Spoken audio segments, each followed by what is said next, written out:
மக்கள் விடுதலை முன்னணியின் தலைவர், அதே போன்று பாராளுமன்ற குழு தலைவர் தோழர் அனுர திசாநாயக்கவை அழைக்கின்றேன் உங்கள் முன் உரையாற்றுவதற்காக.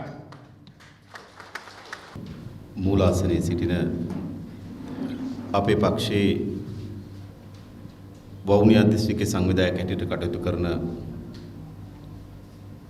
උපාලි සමරසිංහ සහෝදරයාගෙනුත් ඒ වගේම මෙම අවස්ථාවට සහභාගී වෙලා සිටින කිලිනොච්චි දිස්ත්‍රික්කයේ අපේ පක්ෂයේ සංවිධායක හැටියට කටයුතු කරන සින්නතුරේ රාජේන්ද්‍රන් සහෝදරයාගෙනුත් ඒ වගේම වේදිකාවේ සිටින වවුනියා දිස්ත්‍රික් කාන්තා සංගමේ සමාජිකාවක් හැටියට කටයුතු කරන ජේ චිත්‍රා සහෝදරියගෙනුත් ඒ වගේම වවුනියා දිස්ත්‍රික්කයේ තරුණ සංගමේ අපේ පක්ෂේ කටයුතු කරන ආශ්‍රිනුවන් සහෝදරයාගෙනුත් අපේ හාමුදුරන් වහන්සේගෙනුත් අපේ මවිලවිතුමාගෙනුත් මෙම අවස්ථාවට සහභාගී වෙලා සිටින තමුන්නාන්සලා සියලු දෙනාගෙනුත් අවසරයි. විශේෂයෙන්ම වවුනියා දිස්ත්‍රික්කයේ ජීවත් වෙන තමුන්නාන්සලා හම්බ වෙලා අද අපේ රටේ සිද්ධ වෙමින් තිබෙන තත්වයක් ඒක වෙනස් කිරීම සඳහා අපි කවර ක්‍රියාමාර්ග ගත යුතුද කියන සාකච්ඡාව ඒ කියන්නේ අපේ දැක්ම කියන ප්‍රතිපත්ති ප්‍රකාශන පිළිබඳව කතා බහ කරන්න අවස්ථාවක් ලැබීම බෙහෙහිම සතුටට හේතු වෙනවා. මොකද මේ වවුනියා දිස්ත්‍රික්කය සිංහල දෙමළ මුස්ලිම් ප්‍රධාන ජාතිකත්වයන් තුනක් සම්මිශ්‍රව ජීවත් වෙන දිස්ත්‍රික්කයක්. ඒ වගේම මේ උතුරු පළාත ලංකාවේ මෑත ඉතිහාසයේ විශාල ආන්දෝලනයට තුඩුදුණු විශාල කතාබහට ලක්වුණු පළාත. ඒ වගේම මේ පළාතේ සිංහල දෙමළ මුස්ලිම් ජනතාව සමගින් වගේම විශාල පීඩාවට පත් වී තිබෙන විශාල අසාධාරණ ලක් වී තිබෙන පළාතක ජීවත් වෙන ජනතාව. ඒ නිසා තමුන්නාන්සලා හම්බ වෙලා මේ පීඩාවෙන් මේ අයුක්ති සහගත තත්ත්වයේ මේ අසාධාරණයෙන් අපි මිදෙන්නේ කොහොමද? ඒ සඳහා අපි ගත යුතු මඟ කුමක්ද කියන කරුණු කාරණා ගැන මේ විදිහට අපිට කතා කරන්න ලැබිලා තිබෙනවා. අපි දන්නවා වර්තමාන ආණ්ඩුව අපේ රටේ කිසිදු ප්‍රශ්නයක් විසඳීමට සමත් නැහැ. ආර්ථික වශයෙන් ගත්තොත් අද විශාල කඩාවැටීමකට අපේ රට ආර්ථික වශයෙන් මුහුණ දීලා තිබෙනවා. එදිනෙදා භාණ්ඩ මිල අසීමිත ලෙස ඉහළ නැගිමින් තිබෙනවා. දුවදරුවන්ට රැකියාවක් සොයා ගැනීම විශාල දුෂ්කරතා සහිත කාර්යයක් බවට පත් වී තිබෙනවා. ගොවි ජනතාවට තමන්ගේ අස්වැන්න විකුණා ජීවත් වෙන්න බැරි තත්ත්වයක් උදා වෙලා තිබෙනවා. දීවර ජනතාවට මාළු වල්ලලා තමන්ගේ ජීවිතේ පවත්වාගෙන යන්න බැරි තත්ත්වයක් උදා වෙලා තිබෙනවා. රාජ්‍යාංශේ පෞද්ගලිකංශේ වැඩ කරන අයට තමන්ගේ පඩිපතෙන් ජීවිතේ ගෙනියන්න බැරි තත්ත්වයක් උදා වෙලා තිබෙනවා. ඒ නිසා සෑම ශේෂ්ත්‍රයකම ජන කොට්ටාසයක්ම ආර්ථික වශයෙන් විශාල කඩාවැටීමකට මේ රාජපක්ෂ පාලනය ඇද දමලා තිබෙනවා. ඒ වගේම රටේ නීතිය ගත්තොත් කිසිදු නීතියක් විනයක් නැති රටක් බවට අපේ රට පත් කරලා තිබෙනවා. අත්අඩංගුවට ගැනීම, පැහැර ගැනීම, බන්ධනාගාර තුල සිදුවෙන ඝාතනයන්, ඒ වගේම මාධ්‍ය ආයතන වලට මාධ්‍ය වේදීන්ට එල්ල කරන ප්‍රහාරයන් මේ සියල්ල බැලූ කල රාජපක්ෂ පාලන ප්‍රජාතන්ත්‍රවාදී අවුරලා නීතියක් නැති පාලනයක් බවට පත් කරලා තිබෙනවා. අද අපේ රටේ නීතිය රාජපක්ෂගේ කැමැත්ත බවට පත් වෙලා තිබෙනවා. අනිත් පැත්තෙන් ගත්තොත් රට කුඩු, එතනෝල්, කැසිනෝ වැනි මහ පරිමාණ ව්‍යාපෘති වලින් පුරවමින් තිබෙනවා. කුඩු තොග ගණන් ගොඩබාන රටක්. එතනෝල් තොග ගණන් ගොඩබාන රටක්. ලෝකේ අංක 1 කැසිනෝ රජා ලංකාවට ගෙනලා කැසිනෝ ව්‍යාපාර දාන්න සූදානම් කරපු රටක් අපි ඉස්සරහා තිබෙනවා. ඒ වගේම සිංහල දෙමළ මුස්ලිම් අපි අතර විශාල ගැටුමක් නිර්මාණය කිරීම සඳහා ආණ්ඩුව කැසකවමින් තිබෙනවා. විවිධ අවස්ථාවල අපේ රටේ විවිධ පන්නේ ජාතිවාදී ගැටුම් නිර්මාණය කරලා පිටිපස්සේ ආණ්ඩුව ඉන්නේ හරි පැහැදිලි මැදිහත් වෙලා සිංහල මුස්ලිම් ජනයා අතර දැන් ගැටුමක් නිර්මාණය කරමින් තිබෙනවා. එනිසා මේ ආණ්ඩුවට ජාතික සමගිය ගොඩනගන්නවත් රටේ නීතිය ස්ථාපිත කිරීමටවත් රටේ සදාචාර සම්පන්න රාජ්‍යයක් ගොඩනැගීමටවත් ආර්ථිකය ගොඩනැගීමටවත් නොහැකි බව දැන් ඉතා හොඳින් පෙන්눔 කරමින් තිබෙනවා. ඒ නිසා තමයි අපිට අවශ්‍ය වෙයි තිබෙන්නේ මේ කිසිවක් කිරීමට අසමත් වී තිබෙන ආණ්ඩුව වෙනුවට මේට වඩා පැහැදිලි වැඩපිළිවෙලක් සහිත පාලනයක අවශ්‍යතාවය අපිට තිබෙනවා. ඒ අනුව තමයි අපි අපේ දැක්ම කියන වැඩපිළිවෙල ඉදිරිපත් කරේ. අපි හිතනවා අපේ රට ඉස්සරහට ගෙන යා හැකි වන්නේ අපේ රට ගොඩනැගිය හැකි වන්නේ මේ දැක්ම මත පදන්වන කියන විශ්වාසය අපි තුල තිබෙනවා. ඉතින් මේ ප්‍රශ්න වලින් රටේ සියලු ජනතාව වෙලිලා තිබෙනවා. ඒ නිසා සෑම ජනතාවක් තුලම මේ ප්‍රශ්න වලින් අපි මිදෙන්නේ කොහොමද කියලා සාකච්ඡාවක් ඇවිල්ලා තිබෙනවා. අපි මොකද්ද මේකට කරන්නේ? ආර්ථිකේ කඩා වැටලා නම් දුවදරුවන්ට රැකියාවක් සොයා ගැනීමේ දුෂ්කරතාවයක් මතුවී තිබෙනවා නම් එදිනදා ජීවත් වීම සඳහා ආදායමක් සොයා ගැනීමේ ගැටලුවක් මතුවී තිබෙනවා නම් නීතිය සහ විධානයේ ආධිපත්‍යය කඩා වැටලා තිබෙනවා නම් සිංහල දෙමළ මුස්ලිම් ජනයා අතර සමගිය ගොඩනගන්න අසමත් වී තිබෙනවා නම් මේ රට කොහොමද අපි ගොඩනගන්නේ? මොකද්ද අපි කරන්නේ? කියන ප්‍රශ්නය අද අපි හැමදෙනා තුළම පැන නගමින් තිබෙනවා. බොහෝ පිරිස් මේ සඳහා වෙනසක් අවශ්‍යයි කියලා දැවිලා තිබෙනවා. හැබැයි වෙනස මොකද්ද කියලා ඇහුවොත් එක එක අය තුල තිබෙන වෙනස් අදහස්. වෙනසක් ඕන කියන එක අද පොදු සාකච්ඡාවක් බවට පත් වෙලා තිබෙනවා. හැබැයි කුමක්ද කරන වෙනස? දෙමළ ජනතාව කල්පනා කරොත් මේකට තියෙන උත්තරේ තමයි උතුරු පළාතේ වෙනම දෙමළ රාජ්‍යයක් ගොඩනගා ගැනීම කියලා කල්පනා කරොත් ඒක විසඳුමක් බවට කිසිසේත්ම පත් වෙන්නේ නැහැ. මුස්ලිම් ජනතාව කල්පනා කරොත් සමන්තුරේ පොතුවිලි කලමුණේ ප්‍රදේශ එකතු කරලා වෙනම කලාපයක් ගොඩනගා ගැනීම තමයි මේකට උත්තරේ කියලා ඒක කිසිසේත්ම උත්තරයක් බවට පත් වෙන්නේ නැහැ. සිංහල ජනතාව කල්පනා කරොත් අනිත් ජන කොට්ටාසයන් හුදකලා කොට වෙනම තමන්ගේ බලය තහවුරු කර ගැනීමට හරිද වෙනම තමන්ගේ බලය තහවුරු කර ගැනීම හරහා තමයි මේට විසඳුමක් ලැබෙන්නේ කියලා කල්පනා කරොත් එහෙම විසඳුමක් ලැබෙන්නේ නැහැ. දෙමළ ජනතාවට පළාත් සභාව වේවා ෆෙඩරල් රාජ්‍යයක් වේවා කවර ආකාරයේ රාජ්‍යයක් ගොඩ නැගුණත් දෙමළ ජනතාවගේ ප්‍රශ්නට විසඳුමක් ලැබෙයි වෙයි කියලා අපි කිසිසේත්ම විශ්වාස කරන්නේ නැහැ.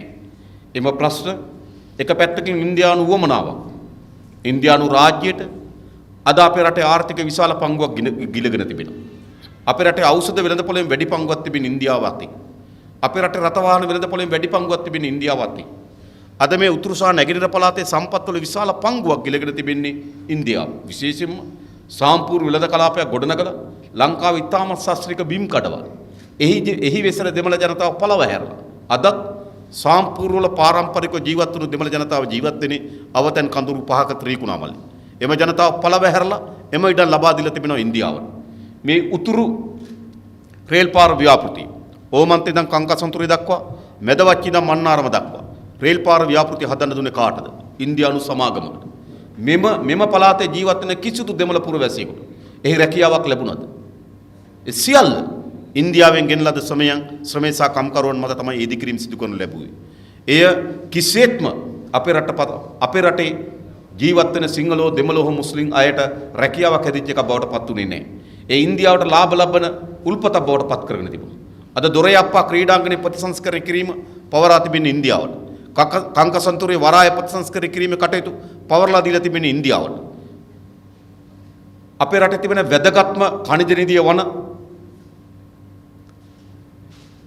ඉල්මනයිට් නිධිය පවරා දීම සඳහා කටයුතු කරමින් තිබෙන කාටද? අද ඉන්දියානු බිරලා කියන සමාගමත් එක්ක සාකච්ඡා පවත්වමින් තිබෙනවා මෙම අපේ රට වටිනා සම්පත පවරා දෙන්න. ඒ නිසා මොකද සිදු වී තිබෙන්නේ? අපේ රටේ වටිනා වෙරළ තීරයේ වටිනා ඉඩම් සම්භාරයක් අද ඉන්දියානු විසින් අත්පත් කරන් තිබෙන නැගෙනහිර පළාතේ නීලාවැලි වෙරළ තීරේ. ඒ නිසා රටේ විශාල සම්පත් ප්‍රමාණයක් අද ඉන්දියාව ගිලගෙන තිබෙනවා. දැන් ඉන්දියානු යෝජනාවන් හැටියට එන බලය බෙදීම හෝ ෆෙඩරල් රාජ්‍යයන් හෝ මේ රටේ දෙමළ ජනතාවට කිසිසේත්ම විසඳුමක් නොවන බව අපි විශ්වාස කරනවා. ඒ කිසිසේත්ම විසඳුමක් නෙවෙයි. ඉන්දියාවට සැබවින්ම උතුරු පළාතේ දෙමළ ජනතාව ගැන කැක්කුමක් තිබෙනවා. සැබවින්ම උතුරු පළාතේ ජීවත් වෙන දෙමළ ජනතාව ගැටළු විසඳීම සඳහා ඉන්දියාවට වමනාවක් තිබෙනවා. ඇයි? ඉන්දියාව උතුරු පළාතේ ජීවත් වෙන දීවරයින්ගේ මාළු ටික දැහැ ගැනීම සඳහා ඉන්දියානු බෝට්ටු එවන්නේ. ඒ බෝට්ටු එවන්නේ කියලා උද්ඝෝෂණය කරන්නේ. ජයලලිතාට ඇත්තටම වමනාවක් තිබුණා උතුරු පළාතේ ජීවත් වෙන දෙමළ ජනතාව පිළිබඳව. ඇයි ජයලලිතලා උතුරු පළාතේ දීවර ජනතාවගේ මාළු සම්පත දැහැ ගැනීම සඳහා කසකවන්නේ?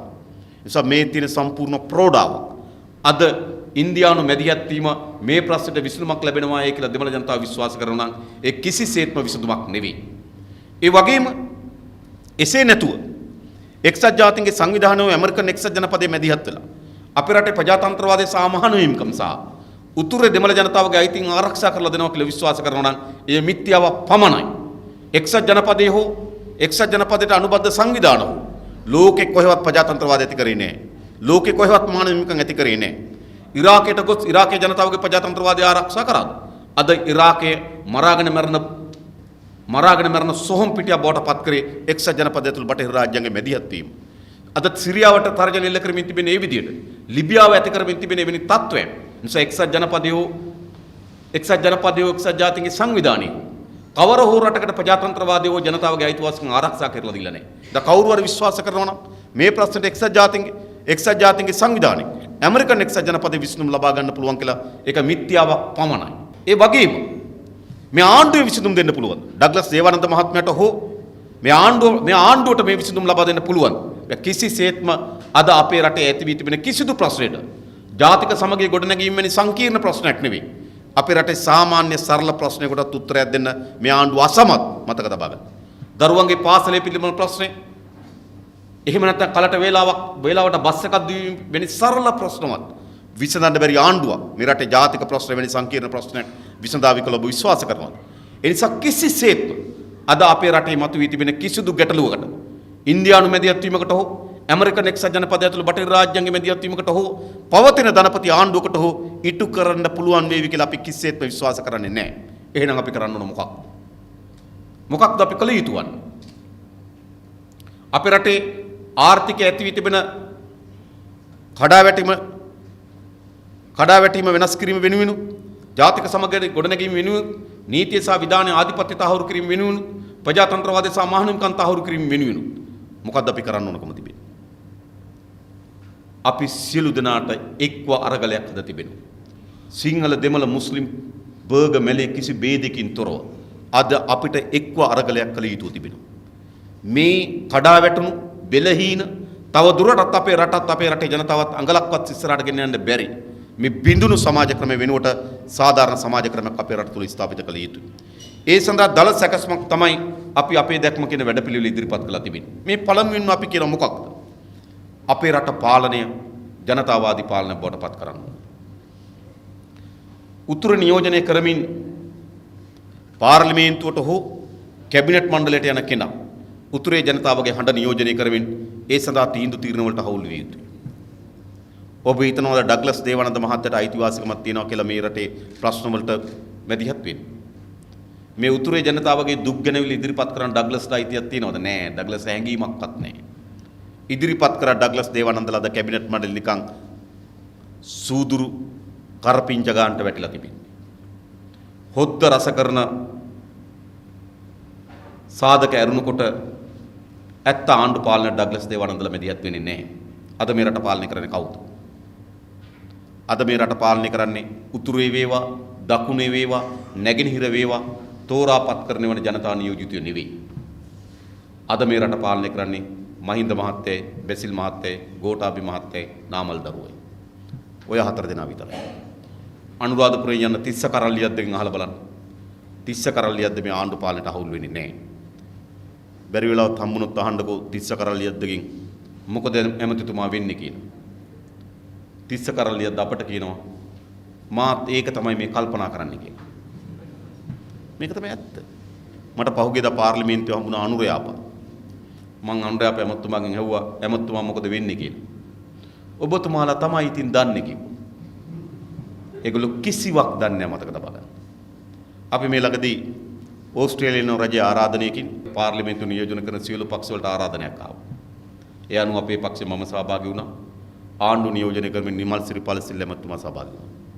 මම ඊට පොඩ්ඩක් සමීප වෙලා අපිට දැනගන්න ඕන දේශපාලන තොරතුරු. මම නිමල් ඇමතුමාගෙන් ඇහුවා ඉස්සරලා එන්නේ ජනාධිපති ඡන්දෙද මහා ඡන්දෙද කියලා. එතුමා මට කියනවා මමත් ඒක තමයි මේ කල්පනා කරන්න කියලා. අපි වගේමයි.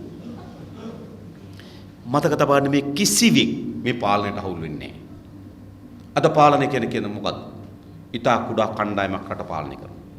මේක තමයි මේ විධායක බලය මේ සිස්ටම් එකේ ක්‍රමය. මීට පෙර චන්ද්‍රිකාගේ ආණ්ඩුව රට පාලනය කරේ චන්ද්‍රිකා මැතිණියයි මනෝතිත්ත වැල්ලයි බාලපට බැඳි පාස් කරමින් බාලපට බැඳි තාරාදිමිල් නෝනා. රනිල් වික්‍රමසිංහ මහත්තයා කාලේ රට පාලනය කරේ රනිල් වික්‍රමසිංහයි පාස්කරලිංගම් මහත්තයයි චරිත රත්නත්‍රේ මලික් සමරවික්‍රමයි. රෝයල් කොලෙජ් එකේ යාළුවෝ 4 දෙනා. අද රට පාලනය කරන්නේ පවුලේ 4 දෙනෙක්. මේක වෙනස. මේ සිස්ටම් එක විසින් මේ තෝරාපත් කරන වන ජනතා නියෝජිත පාලනයට හවුල් වෙන්නේ නැහැ. ඩග්ලස් දේවානන්ද මහත්තයා මේ රටේ පාලනයට හවුල් වෙන්නේ නැහැ. ඒගොල්ලන්ට මොකද තියෙන්නේ? වැලි තියෙනවා නම් වැලි ටිකක් කපාගෙන, වැලි තොටු පොලෙන් ගාන කොමිස් එකක් ගහගෙන, යකඩ ටික පටවනකොට ඒකෙන් ගන්න ඩග්ලස් දේවානන්ද අරගෙන, ඉඩම් ටික බෙදනකොට තමන්ගේ හිතවතුට ඉඩම් ටිකක් බෙදාගෙන නේද? නිකන් වීරප්පන් වගේ ඔය යාපනයේ ඒරියා එකේ රඟන්න පුළුවන්. ඔච්චරයි ඩග්ලස් තියෙන්නේ. ඩග්ලස් මේ රටේ ආණ්ඩු පාලනයට හවුල් වෙන්නේ නැහැ. ඒ නිසා මේක මොකද්ද සිද්ධ වෙලා තිබෙන්නේ? මේ සිස්ටම් එක අද විකෘතියක් තිබෙන්නේ. ජනතාව තෝරාපත් කරන වෙන ජනතා නියෝජිතය මේ පාලනයට අහුල් වෙන. ඩග්ලස් තේවනද මට දවසක් කිව්වා. හොඳටම කලකිරලා ඉන්න කිව්වා මේ විදියට නම් යන්න බෑ කිව්වා. මං කිව්වා ඉතින් ඔබතුමා ඇමතුමු ඉන්නේ කියලා. නමට කිව්වා.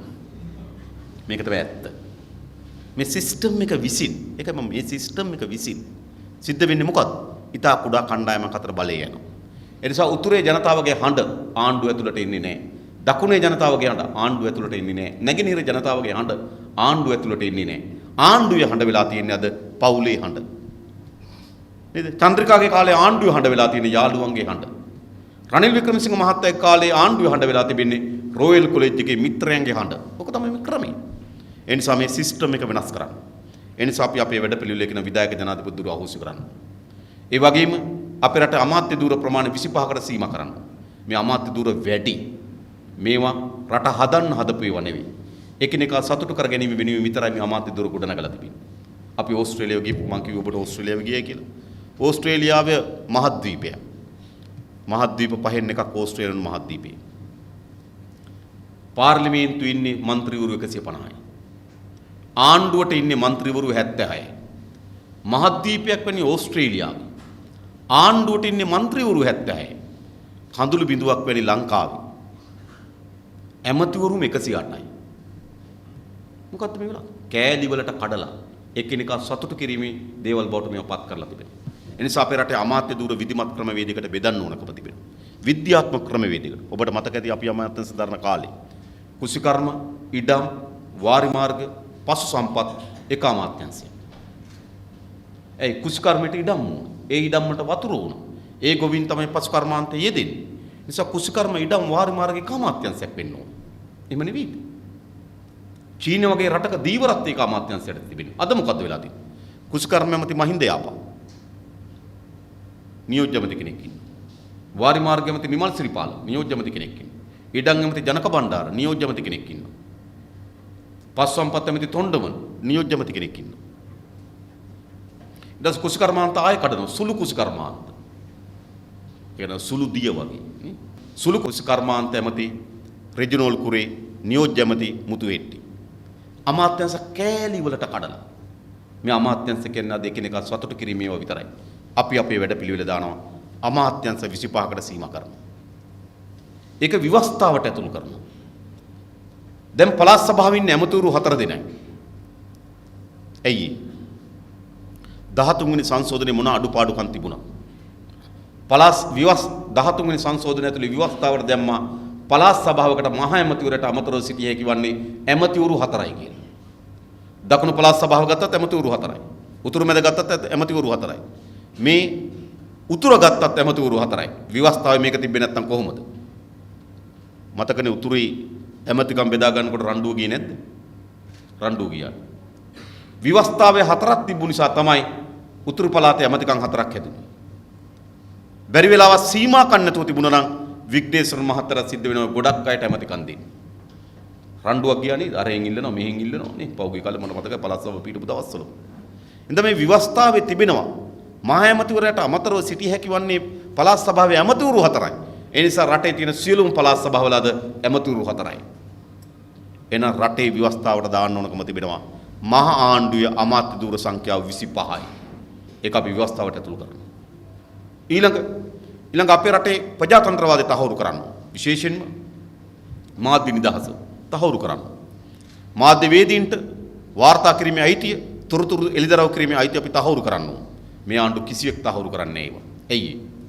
මේගොල්ලන්ට මාධ්‍යයෙන් වහන්න ගොඩක් දේවල් තියෙනවා. මේ මාධ්‍ය අතර ගණනාවකට මේ ආණ්ඩුව පහර දීලා තිබෙනවා. මේ මානගනිට ජාතික රූපවාහිනිය මේ කියන එකක් යන්නේ. මම දන්නවා. මේ මාධ්‍යවේදීන්ගේ වැරද්ද නෙවෙයි. මේ එකක් කියන්නේ. ලියලිය හිටියට අපේ මාධ්‍යවේදී සහෝදරු මේ රාජපක්ෂ ගැන කියන එකක් ලියන්නේ. මොකද ඔහු දකුණු අතින් ලියනවා නම් වම් අතින් ලියන්න පුරුදු වෙලා තමයි මේක ලියන්න ඕන. දන්නවනේ. මාධ්‍යවේදීන් 20 ගණනක අතපය කැඩුවා. මාධ්‍යවේදීන් 11 දෙනෙක් ඝාතනය කරා. උදේන් කාර්යාලයට අවස්ථා ගණනාවකට වෙඩි තිබ්බා. උදේන් කාර්යාලේ මාධ්‍යවේදීන් ඝාතනය කරා පහර දුන්නා. මේ ආණ්ඩුවට ජනතාවට ඇත්ත යන එක වළක්වන්න ඕන. එයි. රාජපක්ෂට වේවා රනිල් වික්‍රමසිංහට වේවා අපේ රටේ මාධ්‍ය නිදහස තහවුරු කරන්න බෑ. එයි. ඒගොල්ලන්ට වහන්න ගොඩක් දේවල් තියෙනවා. වට හංගන්න ගොඩක් දේවල් තියෙනවා මතක තබා ගන්න. වට හංගන්න ගොඩක් දේවල් තිබෙනවා. නාම රාජපක්ෂගේ රේස් කාර් වලට ගාන කීයද කියලා හංගන්න ඕන. මහින්ද මහත්තයාගේ තුන්වෙනි දරුවගේ කකුල් දෙකේ සපත්තු දෙක ලක්ෂයකමාරක් කියන එක හංගන්න ඕන. CSN රූපවාහිනිය සිං FM red FM Tamil FM වෙන රේඩියෝ නාලිකා 3 රෝහිත රාජපක්ෂට අයිති බව හංගන්න ඕන. මහජනයාගේ මුදල් කෝටි ප්‍රකෝටි ගණන් මේ පවුල වටේ කල්ලියේ හොරකම් කරන බව හංගන්න ඕන. ඒවා හංගන්න නම් මාධ්‍යට නිදහස දීලා හරියන්නේ නැහැ. මතක තබා. එනිසා රනිල් වික්‍රමසිංහ මහත්තයට වේවා මහින්ද මහත්තයට වේවා මේ රටේ මාධ්‍ය නිදහස තහවුරු කරන්න බෑ. ඇයි? ඒගොල්ලන්ට හංගන්න ගොඩක් දේවල් තියෙනවා. ඒගොල්ලන්ට වහන්න ගොඩක් දේවල් තියෙනවා. මේ රටේ මාධ්‍ය නිදහස තහවුරු කරන ජනතා විමුක්ති පෙරමුණ පමණයි. අපිට හංගන්න දේවල් තියෙන මිනිස්සු නෙවෙයි. මේ අපේ උපාලි සහෝදරයා තමයිමයි උපාලි. ඔයගොල්ලෝ දන්නවා හොඳට. හංගන්න දෙයක් තියෙනවද? ගෙදරක් දන්නවා, ඉන්න තැනක් දන්නවා, ඉන්න විදිහක් දන්නවා. හංගන්න දේවල් නෑ. මේ මමමයි හංගන්න දේවල් නෑ අපිට. ඒ නිසා මේ රටේ මාධ්‍ය නිදහස තහවුරු කළ හැකි වන්නේ ජනතා විමුක්ති පෙරමුණේ පාලනයකට පමණයි. ඒ විතරක්. අධිකරණයේ ස්වාධීනත්වය තහවුරු කර. අධිකරණය කොහොම ස්වාධීන ආයතන බවට පත් කරන්නේ? මේගොල්ලන්ට අධිකරණය ඕන. මේගොල්ලන්ගේ ගොඩක් අය ඉන්නවා අධිකරණයෙන් එළියට ගන්න. ගොඩක් අය ඉන්නවා. මේගොල්ලන්ට පොලිසිය ස්වාධීනත්වය තහවුරු කරන්න බෑ. මේගොල්ලන්ට ගොඩක් අය ඉන්නවා පොලිසියෙන් නිදහස් කරගන්න. එම නෙවෙයි. මේගොල්ලෝ ඇමතිවරු රටේ ඉන්න කල්ලින කුඩු බිස්නස් කරන්න. ඉතින් පොලිසියෙන් නිදහස දීලා හරියනවද?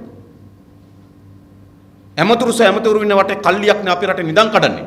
පොලිසියෙන් නිදහස දීලා හරියනවද? ඇමතිවරු වටේ ඉන්න කල්ලියක් නේ අපේ රටේ හොර එතනෝල් ජාවරම කරන්නේ.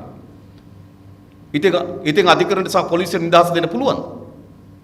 ඇමතිවරු ඉන්න වටේ ඉන්න කල්ලියක් නේ පහුගිය කාලේ අපේ රටේ ළමා අපචාර විශාල ප්‍රමාණයකට හවුල්ුනේ. ඉතින් පොලිසියට සහ අධිකරණයට ස්වාධීනත්වය දෙන්න පුළුවන්. දැන් රාජපක්ෂ මහත්තයාට අපේ රටේ අධිකරණ සහ පොලිසිය ස්වාධීනත්වය තහවුරු කරන්න බෑ. ඒගොල්ලන්ට බේරගන්න ගොඩක් අය ඉන්නවා. ඒගොල්ලන්ට බේරගන්න අපරාධකාරයෝ ඉන්නවා. අපට බේරගන්න අපරාධකාරයෝ නේ. ඒ නිසා මේ රටේ පොලිසිය සහ අධිකරණයේ ස්වාධීනත්වය අපි තහවුරු කරනවා. ඒකට අපි වැඩ පිළිවෙල හදලා තිබෙනවා. ඊළඟ එහෙම තමයි රටක් හැදෙන්න ඕන. එක විධායක ජනාධිපතිවරු අහෝසි වෙන්න ඕන. දෙක අමාත්‍ය දුර සංඛ්‍යාව සීමා වෙන්න ඕන. තුන මාධ්‍ය නිදහස තහවුරු වෙන්න ඕන. හතර අධිකරණ සහ පොලිසිය ස්වාධීනත්වය තහවුරු වෙන්න ඕන. පහ තොරතුරු දැනගැනීමේ අයිතිය තහවුරු වෙන්න ඕන. හැම කෙනෙකුටම අයිතියක් තියෙන තොරතුරු දැනගන්න. දැන් ලෝකේ පුරා සාකච්ඡාවට බඳුන් වෙමින් තිබෙන විශාල විෂයක් තමයි තොරතුරු දැනගැනීමේ අයිතිය. ඉන්දියාවේ පනත සම්මත කරා. ඕනෑම ඉන්දියානු පුරවැසියෙකුට අද අයිතියක් තිබෙනවා. ආණ්ඩුවේ කවර හෝ ව්‍යාපෘතියක් ගැන තොරතුරු දැනගන්න. අපිට දැනගන්න අයිතියක් නැද්ද? ඕමන්තේ නම් කංකසතුරු රේල් පාර කොච්චර දිගද? හදන්න දුන්නේ කාටද? ණය මුදල කොච්චරද? පොලි අනුපාතිකය කීයද? ටෙන්ඩර් කැඳවලාද දුන්නේ? අපිට දැනගන්න අයිතියක් නැද්ද? හදලා ඉවර වෙන්නේ කවද්ද? ණය ගෙවලා ඉවර වෙන්නේ කවද්ද? අපිට දැනගන්න අයිතියක් නැද්ද? මේ ඕමන්තේ සිට කංකසතුරේ දක්වා ප්‍රතිසංස්කරණ කරන රේල් පාරේ තොරතුරු දැනගන්න ජනතාවට අයිතියක් නැහැ. අපේ මුදල් අපිට දැනගන්න අයිතියක් තිබෙනවා. මන්නාරමේ සිට නේද? මැදවච්චේ සිට තලේ මන්නාරම දක්වා රේල් පාර හදන එකේ තොරතුරු අපිට දැනගන්න අයිතියක් නැද්ද? දිග කීයද? ණය මුදල කීයක් ගත්තද? පොලි අනුපාතික කීයද? හදලා ඉවර වෙන්නේ කවරද? කොන්ත්‍රාත්කයේ ටෙන්ඩර් කැඳවුවද? ටෙන්ඩර් එක මිල ගණන් ඉල්ලුවේ කවුද? අපිට දැනගන්න අයිතියක් නැද්ද? අයිතියක් තියෙනවා. මහජනගේ මුදල්. ඒ නිසා මේ තොරතුරු දැනගැනීමේ අයිතිය කියන එක හරි වැදගත් පනතක්. ඒක ඉන්දියාවේ සම්මත කරා. ඕනෑම ඉන්දියානු පුරවැසියෙකුට පුළුවන්. Tamanට ඕනෑම අවශ්‍ය ව්‍යාපෘතික අහලා මට මේ තොරතුරු ඕන කියලා ඉල්ලුම් පත්‍රයක් පුරවලා ඒ ආයතනට දීපුවාම ඒ ආයතනෙ බැඳිලා ඉන්න සියලු තොරතුරු දෙන්න. අපි එහෙම වෙලා තිනවද? නෑනේ. අපිට කිසි තොරතුරක් දැනගන්න අයිතියක් නෑ. පහුගියද අපි පාර්ලිමේන්තුවේ ඇහුවා රාජපක්ෂ ජනාධිපති වූවාට පසුව රට කී පාරක් ගියාද? කී දෙනෙක් අරගෙන ගියාද? මුදල් කීයක් ගියාද? ලැබුණු ප්‍රතිලාභ මොනවද කියලා දැනගන්න අයිතියක් නැද්ද? ජනාධිපතිවරයා ජනාධිපතිතුමාට පස්සේ රට කී පාරක් ගියාද? කී දෙනෙක් අරගෙන ගියාද? කීයක් වියදම් වුණාද? ලැබුණු ප්‍රතිලාභ මොනවද? දැනගන්න අයිතියක් තියෙනවා අපිට. දිනේෂ් ගුණවර්ධන නැගිටලා කියනවා රාජ්‍ය ආරක්ෂක හේතුන් මත කියන්න බෑ. මේ ගිහිල්ලත් අවුරුද්දක් විතර වෙනවා. හරි දැන් ආරක්ෂක හේතුන් මත කියන්න බෑ. ඒ මේ වහන්න උනා. ඒ නිසා රටට නෙවෙයි පාර්ලිමේන්තුවේ තොරතුරු වහනවා මේගොල්ලෝ. දැන් මේ ළඟදී ගියා ජනාධිපතිවරයා සීසෙල්ස් දූපත් වලට ගියා. ගියානේ. අපිට දැනගන්න අයිතියක් නැද්ද ඇයි සීසෙල්ස් වැනි රටකට ගියේ? ඒකේ ජනගහනය 90000ද කොහෙද ඉන්නේ? මහින්ද මහත්තයා ගියට පස්සේ 90500 වුණා. හරි. අපිට දැනගන්න අයිතියක් නැද්ද? ඇයි ඒ වගේ රටකට ගියේ? ඒ රටට යනකොට ඇමතිවරුන්ගේ බිරින්දෑවරු වරන් ගියේ. නේද? අරන් ගියා නේද? වීරවංශ මහත්තයාගේ බිරිඳ අරන් ගියානේ. අපිට දැනගන්න අයිතියක් නැද්ද? ඇයි ඒ බිරිඳ අරන් ගියේ? ඇමතිවරුන්ගේ බිරින්දෑවරුන්ගේ සමුළුවක් තිබ්බ දෙහි. ඒ සමුළුව සඳහා මේ බිරින්දෑ විතරක් තෝරාගත්තේ. තමන්ගේ බිරින්දෑ ඉදිද්දී තවත් බිරින්දෑ කෙනෙක් අරන් ගියේ. අයිතියක් නැද්ද දැනගන්න ජනතාව? මේ අපේ සල්ලි වලින්ද ගියේ. ඒක තොරතුරු දැනගැනීමේ අයිතිය. ඒක අපි තහවුරු කරනවා. මේ නීතිය පාර්ලිමේන්තුව සම්මත කරනවා. එතකොට රට හොඳ නැද්ද? විධායක ජනාධිපති අහෝසි වුණා. අමාත්‍ය ධූර ප්‍රමාණය සීමා වුණා. මාධ්‍ය ස්වාධීනත්වය තහවුරු වුණා. අධිකරණයේ ස්වාධීනත්වය තහවුරු වුණා. හැම පුරවැසියෙක්ම රටේ හැම තොරතුරක්ම දැනගැනීමට අයිති වෙන නීති සම්පාදනය කරපු රටක් හදනවා. ඊළඟ ජාතික සමගිය හදනවා. එහෙම වුණොත් විතර මේ පාලන ජනතාවාදී වෙන්නේ. ජාතික සමගිය ගොඩ නැගිය කෙසේද? විශේෂයෙන්ම උතුරු පළාත 2009 මැයි මාසේ 19 වෙනිදා යුද්ධය අවසන් වුණා. යුද්ධයෙන් පසුව ගත යුතු තිබුණු වේගවත් ප්‍රතිසංස්කරණ තිබුණා. ඒ ප්‍රතිසංස්කරණ කිසිවක් ගත්තේ නැහැ. විශේෂයෙන්ම යුද්ධයෙන් පළාතේ පස්සේ මෙම පළාත්වල ප්‍රජාතන්ත්‍රවාදය සහ මානව හිමිකම් තහවුරු කළ යුතු තිබුණා. කොහොමද ආණ්ඩුව හැසිරුණේ? ප්‍රජාතන්ත්‍රවාදය තහවුරු කරා. කිසිවක් නැහැ. අද ඕගොල්ලෝ මටත් වඩා හොඳ දන්නවා හැමතැනම හමුදාවේ බුද්ධියන්සික පිරිස් හැමතැනම යොදවලා තියෙනවා. මට අමතක වුණා මෙතන අවසර ගන්නකොට ඒගොල්ලන්ගෙන් අවසර ගන්න. නේද? සමා වෙන්න උන අත්තරදීමක්. හොඳයි. හරි මේ හැම තැනම දාලා තියෙනවා. අපි දන්නවා. හරිද? මල ගෙදරක් කරන්න බෑ. මගුල් ගෙදරක් කරන්න බෑ. මේ ළඟදී මට දෙමළ තාත්තා කෙනෙක් හම්බුණා. ඒ තාත්තා ඒ දුව වැඩිවියටපත් වෙලා. ඉතින් හමුදා බුන්දියන්සෙන් ගිහිල්ලා අහනවා. ඒ දුව නාවන්න ඉන්නේ කවුද කියලා. ඉතින් ඒවා කියන්නේ මේගොල්ලන්ට. යුද්ධය අවසන් වෙලාට ඒ ජනතාවගේ මානසික පීඩනය අවසන් කරේ නේ. හොඳින් තේරුම් ගන්න. දකුණු පැත්තේ ජනතාවගේ ඔළුවේ හැදිලා තියෙන විදියට නෙවෙයි මේ පළාතේ ජනතාව තුළ හමුදාව ඔළුවේ ඇඳිලා තියෙන්නේ. ඒක අපි තේරුම් ගන්න. මේ පළාත තුළ හමුදාව ඔළුවේ ඇඳිලා තිබෙන්නේ කොහොමද? තමන්ගේ පළාත් වල ආක්‍රමණය කරපු, තමන්ගේ පළාත් වලට ආපු හිංසාවට භාජනය කරපු පිරිසක් හැටියට තමයි හමුදා සොල්දාදුව මේ පළාත් වල ජනතාවගේ ඔළුවේ තිබෙන්නේ. ඒ හමුදාව ඉක්මනින්ම බැරක් වලට යවන්න තිබුණා. ක්‍රමානුකූලව සිවිල් පරිපාලනය මේ පළාත් වල ස්ථාපිත කළ යුතුද? නමුත් තවමත් සිවිල් පරිපාලනය ස්ථාපිත කරන්න අසමත් වුණා.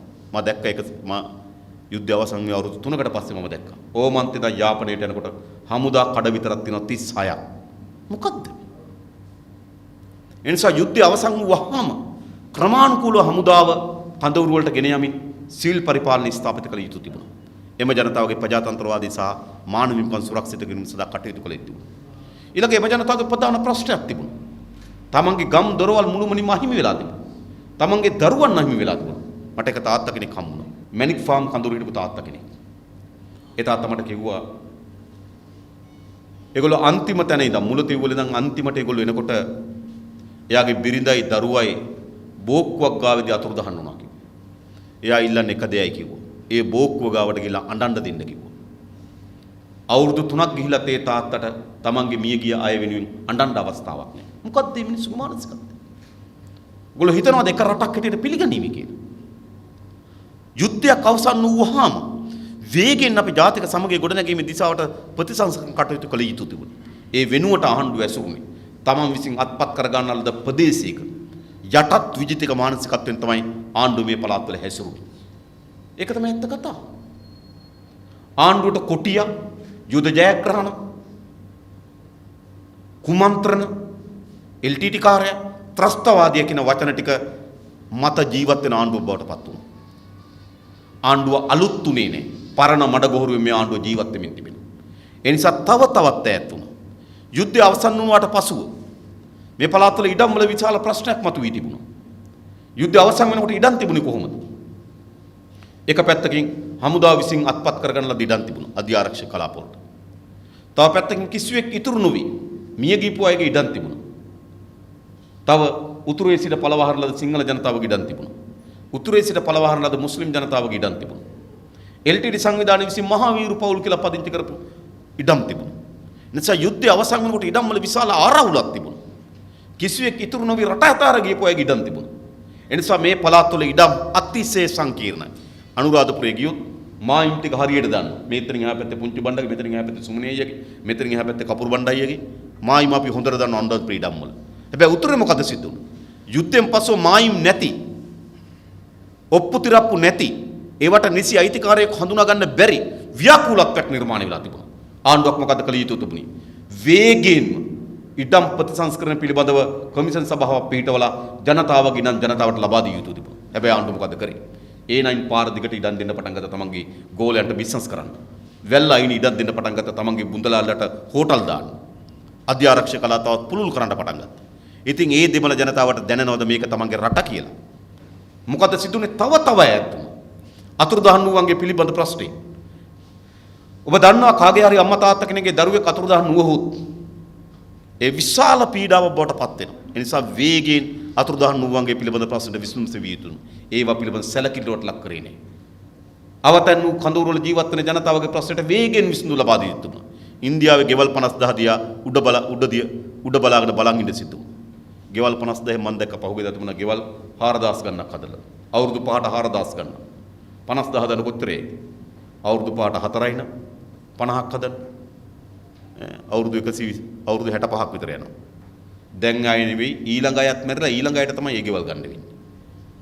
ආණ්ඩුවක් මොකද්ද කරන්නේ? මේ ජනතාවට ගෙවල් ටික ලබා දිය යුතු නැද්ද? ඔවුන්ගේ පානීය ජල ප්‍රශ්න විසඳිය යුතු නැද්ද? ඔවුන්ගේ සෞඛ්‍ය තත්ත්ව විසඳිය යුතු නැද්ද? ඔවුන්ගේ දරුවන්ට පාසල් පිළිබඳ ප්‍රශ්න විසඳිය නැද්ද?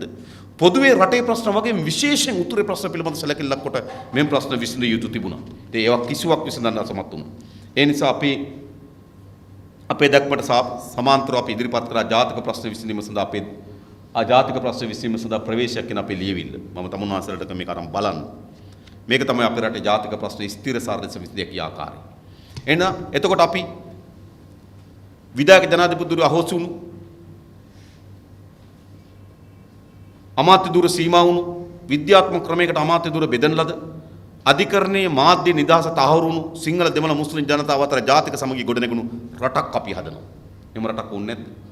ඒක තමයි මේ රට ගොඩනැගීමේ පළවෙනි එක.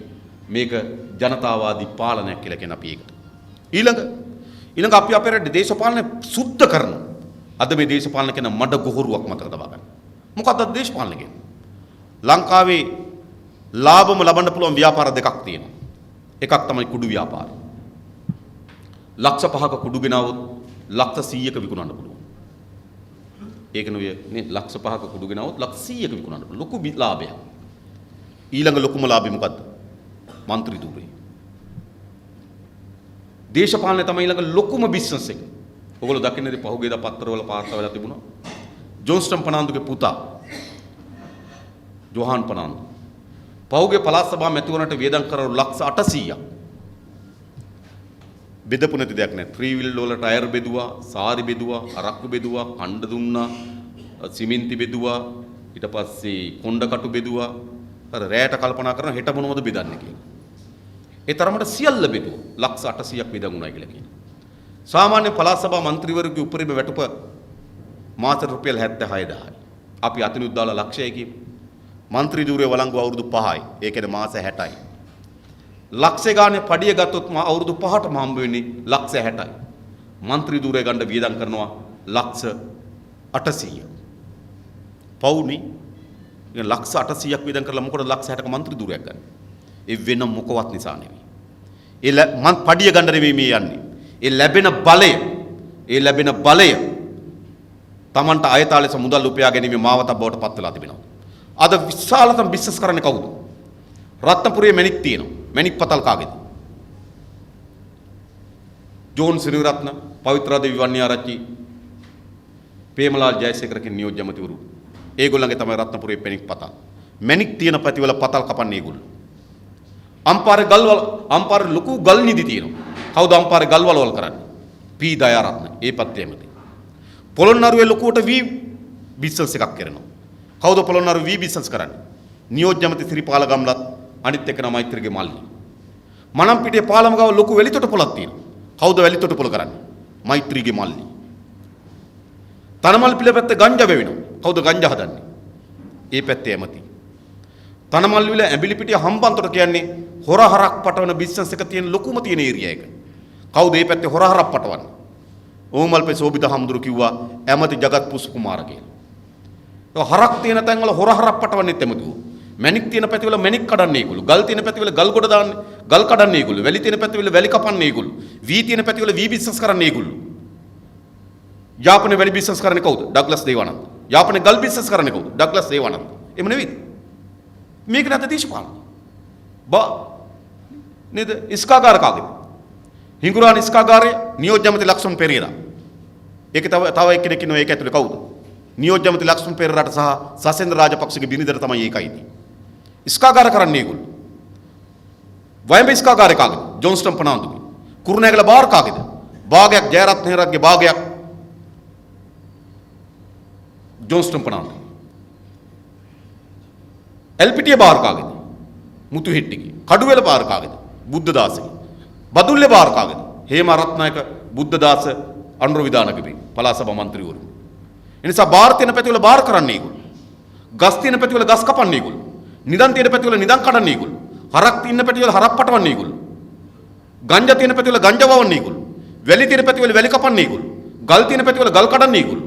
වී තියෙන පැතිවල වී බිස්නස් කරන්නේ ඒගොල්ලෝ. දේශපාලන කෙනෙක් ඕකනේ අද. මේක නෙවෙයි දේශපාලන. කුඩු කවුද කරන්නේ? කැලණිය කුඩු කැලණිය මන්ත්‍රීගේ. කොළඹ කුඩු කොළඹ මන්ත්‍රීගේ. රටේ කුඩු අගමැතිගේ. මේක වෙලා තියෙන්නේ. කුඩු බිස්නස් කරන්නේ ඒගොල්ලෝ. දේශපාලන කියන්නේ මේකට.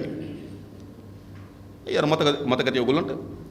නිමල් ලංසගේ ගෙදර මීගමී පළාත් සභා ඇමතිගේ ගෙදර. නාකොටික් එකෙන් ගියා කුඩු අල්ලන්න. නිමල් ලංස කියන්නේ බැසිල්ගේ අතිජාත ගෝලයා. කිට්ටුම ගෝලයා.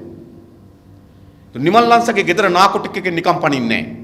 හොඳටම සාක්ෂි තියෙන්න ඕනේ. නැත්තම් නාකොටික් එකේ බෙල්ල ගාලා යන්නේ. ඉතින් නිමල් ලංස ගෙදර නාකොටික් එකෙන් පැන්න කුඩු අල්ලන්න. පැය භාගයක් යන කලින් ජනාධිපති හෙලිකොප්ටරෙන් බැස්සා නිමල් ලංස ගෙදර. බැල නිමල් ලංස බදාගත්තා. බදාගෙන මොකද්ද මේ කියන්නේ? අල්ලන්න එපා මේ බඩු අපේ බඩු කියලා. වෙන මොකද්ද මේ කිව්වේ? ඉතින් කුඩු බිස්නස් කරන්නේ ඒගොල්ලෝ. මොකද්ද මේ වෙලා තියෙන රටේ? මේ දේශපාලන කියන්නේ මොකක්ද? මේ දේශපාලන කියන්නේ අයතාලෙස මුදල් උපයා ගැනීම මෙවලම උතුරෙත් එහෙමයි දකුණෙත් එහෙමයි නැගෙනහිරත් එහෙමයි මධ්‍යම පළාත්වලත් එහෙමයි. පළාත් රටේ හැමතැනම අද දේශපාලනේ මොකද්ද? අයතාලෙස මුදල් උපයා ගැනීම මාවතක් බවට පත් වෙලා තිබෙනවා. මේ දේශපාලන පිටිය සුද්ධ කරන්න ඕනේ නැද්ද? මේ දේශපාලන පිටිය සුද්ධ කරන්න නැතුව රට යන්න පුළුවන්. අපි තමුන්වන් සාහිත කරලා කෙනෙක්.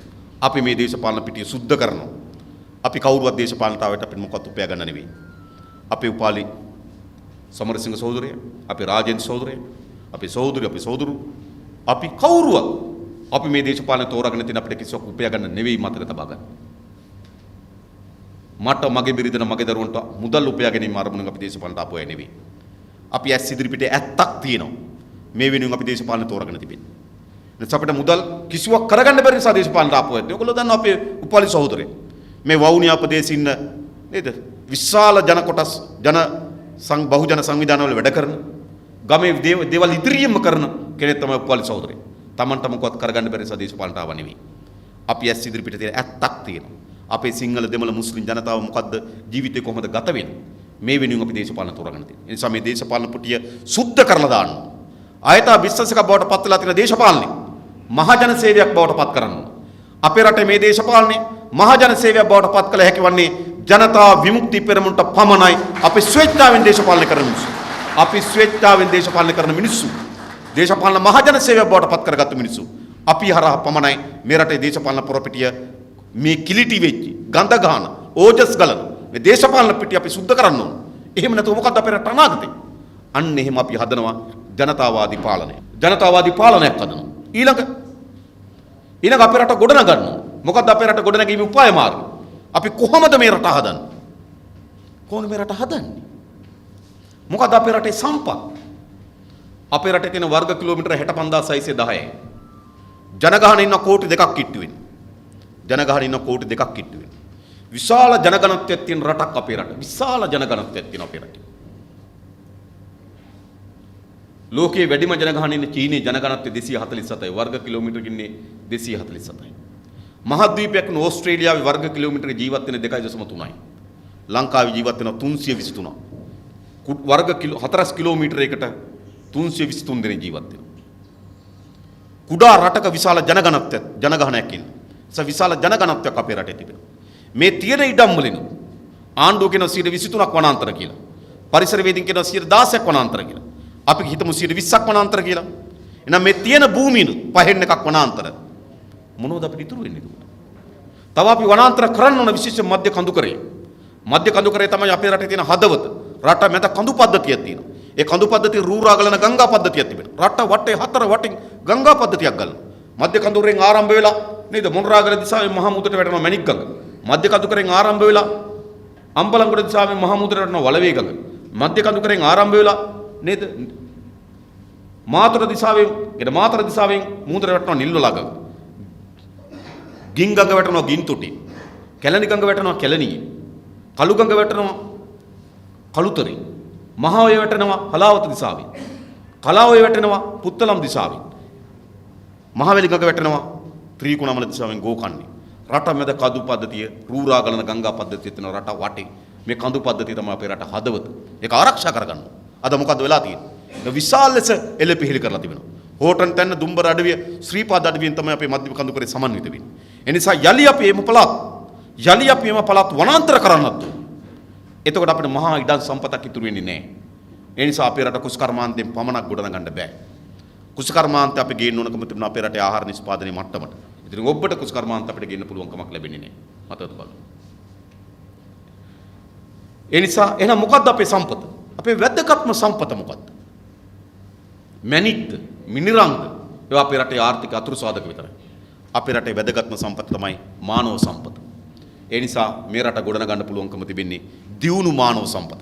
මේ මානව සම්පත දියුණු කිරීම හරහා පමණයි අපිට අපේ රට ගොඩනගන්න පුළුවන්කම තිබෙන්නේ. මානව සම්පත දියුණු කරන්න මොකද්ද?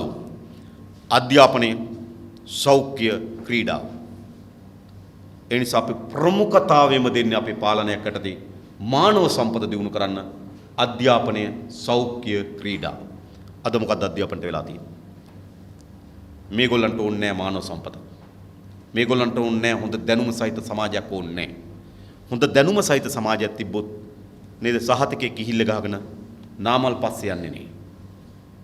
ඒගොල්ලන්ට ඕන අධ්‍යාපනයෙන් අඩු දැනුමින් අඩු પરම්පරාවක් තමයි ඒගොල්ලන්ට ඕන. එහෙම දැනුමින් හෙබි අධ්‍යාපනයෙන් ඉහළ પરම්පරාවක් හැදුනොත් මේගොල්ලන්ට පාලනය ඉස්සරහට ගෙන යන්න බෑ. ඒ නිසා මේගොල්ලෝ අධ්‍යාපනය මොට කරනවා. අද උතුරු පළාතේ ජීවත් වෙන දෙමළ වේවා සිංහල වේවා මුස්ලිම් වේවා ජනතාවගේ ප්‍රධාන ප්‍රශ්නේ මොකක්ද? අධ්‍යාපනය. ලෝකේ අපේ රටේ තරම් තමන්ගේ දරුවන්ට උගන්වන්න වෙහෙස මාංශන දෙමව්පිය ලෝකේ කොහෙවත් නැහැ. සල්ලි තියනවද නැද්ද?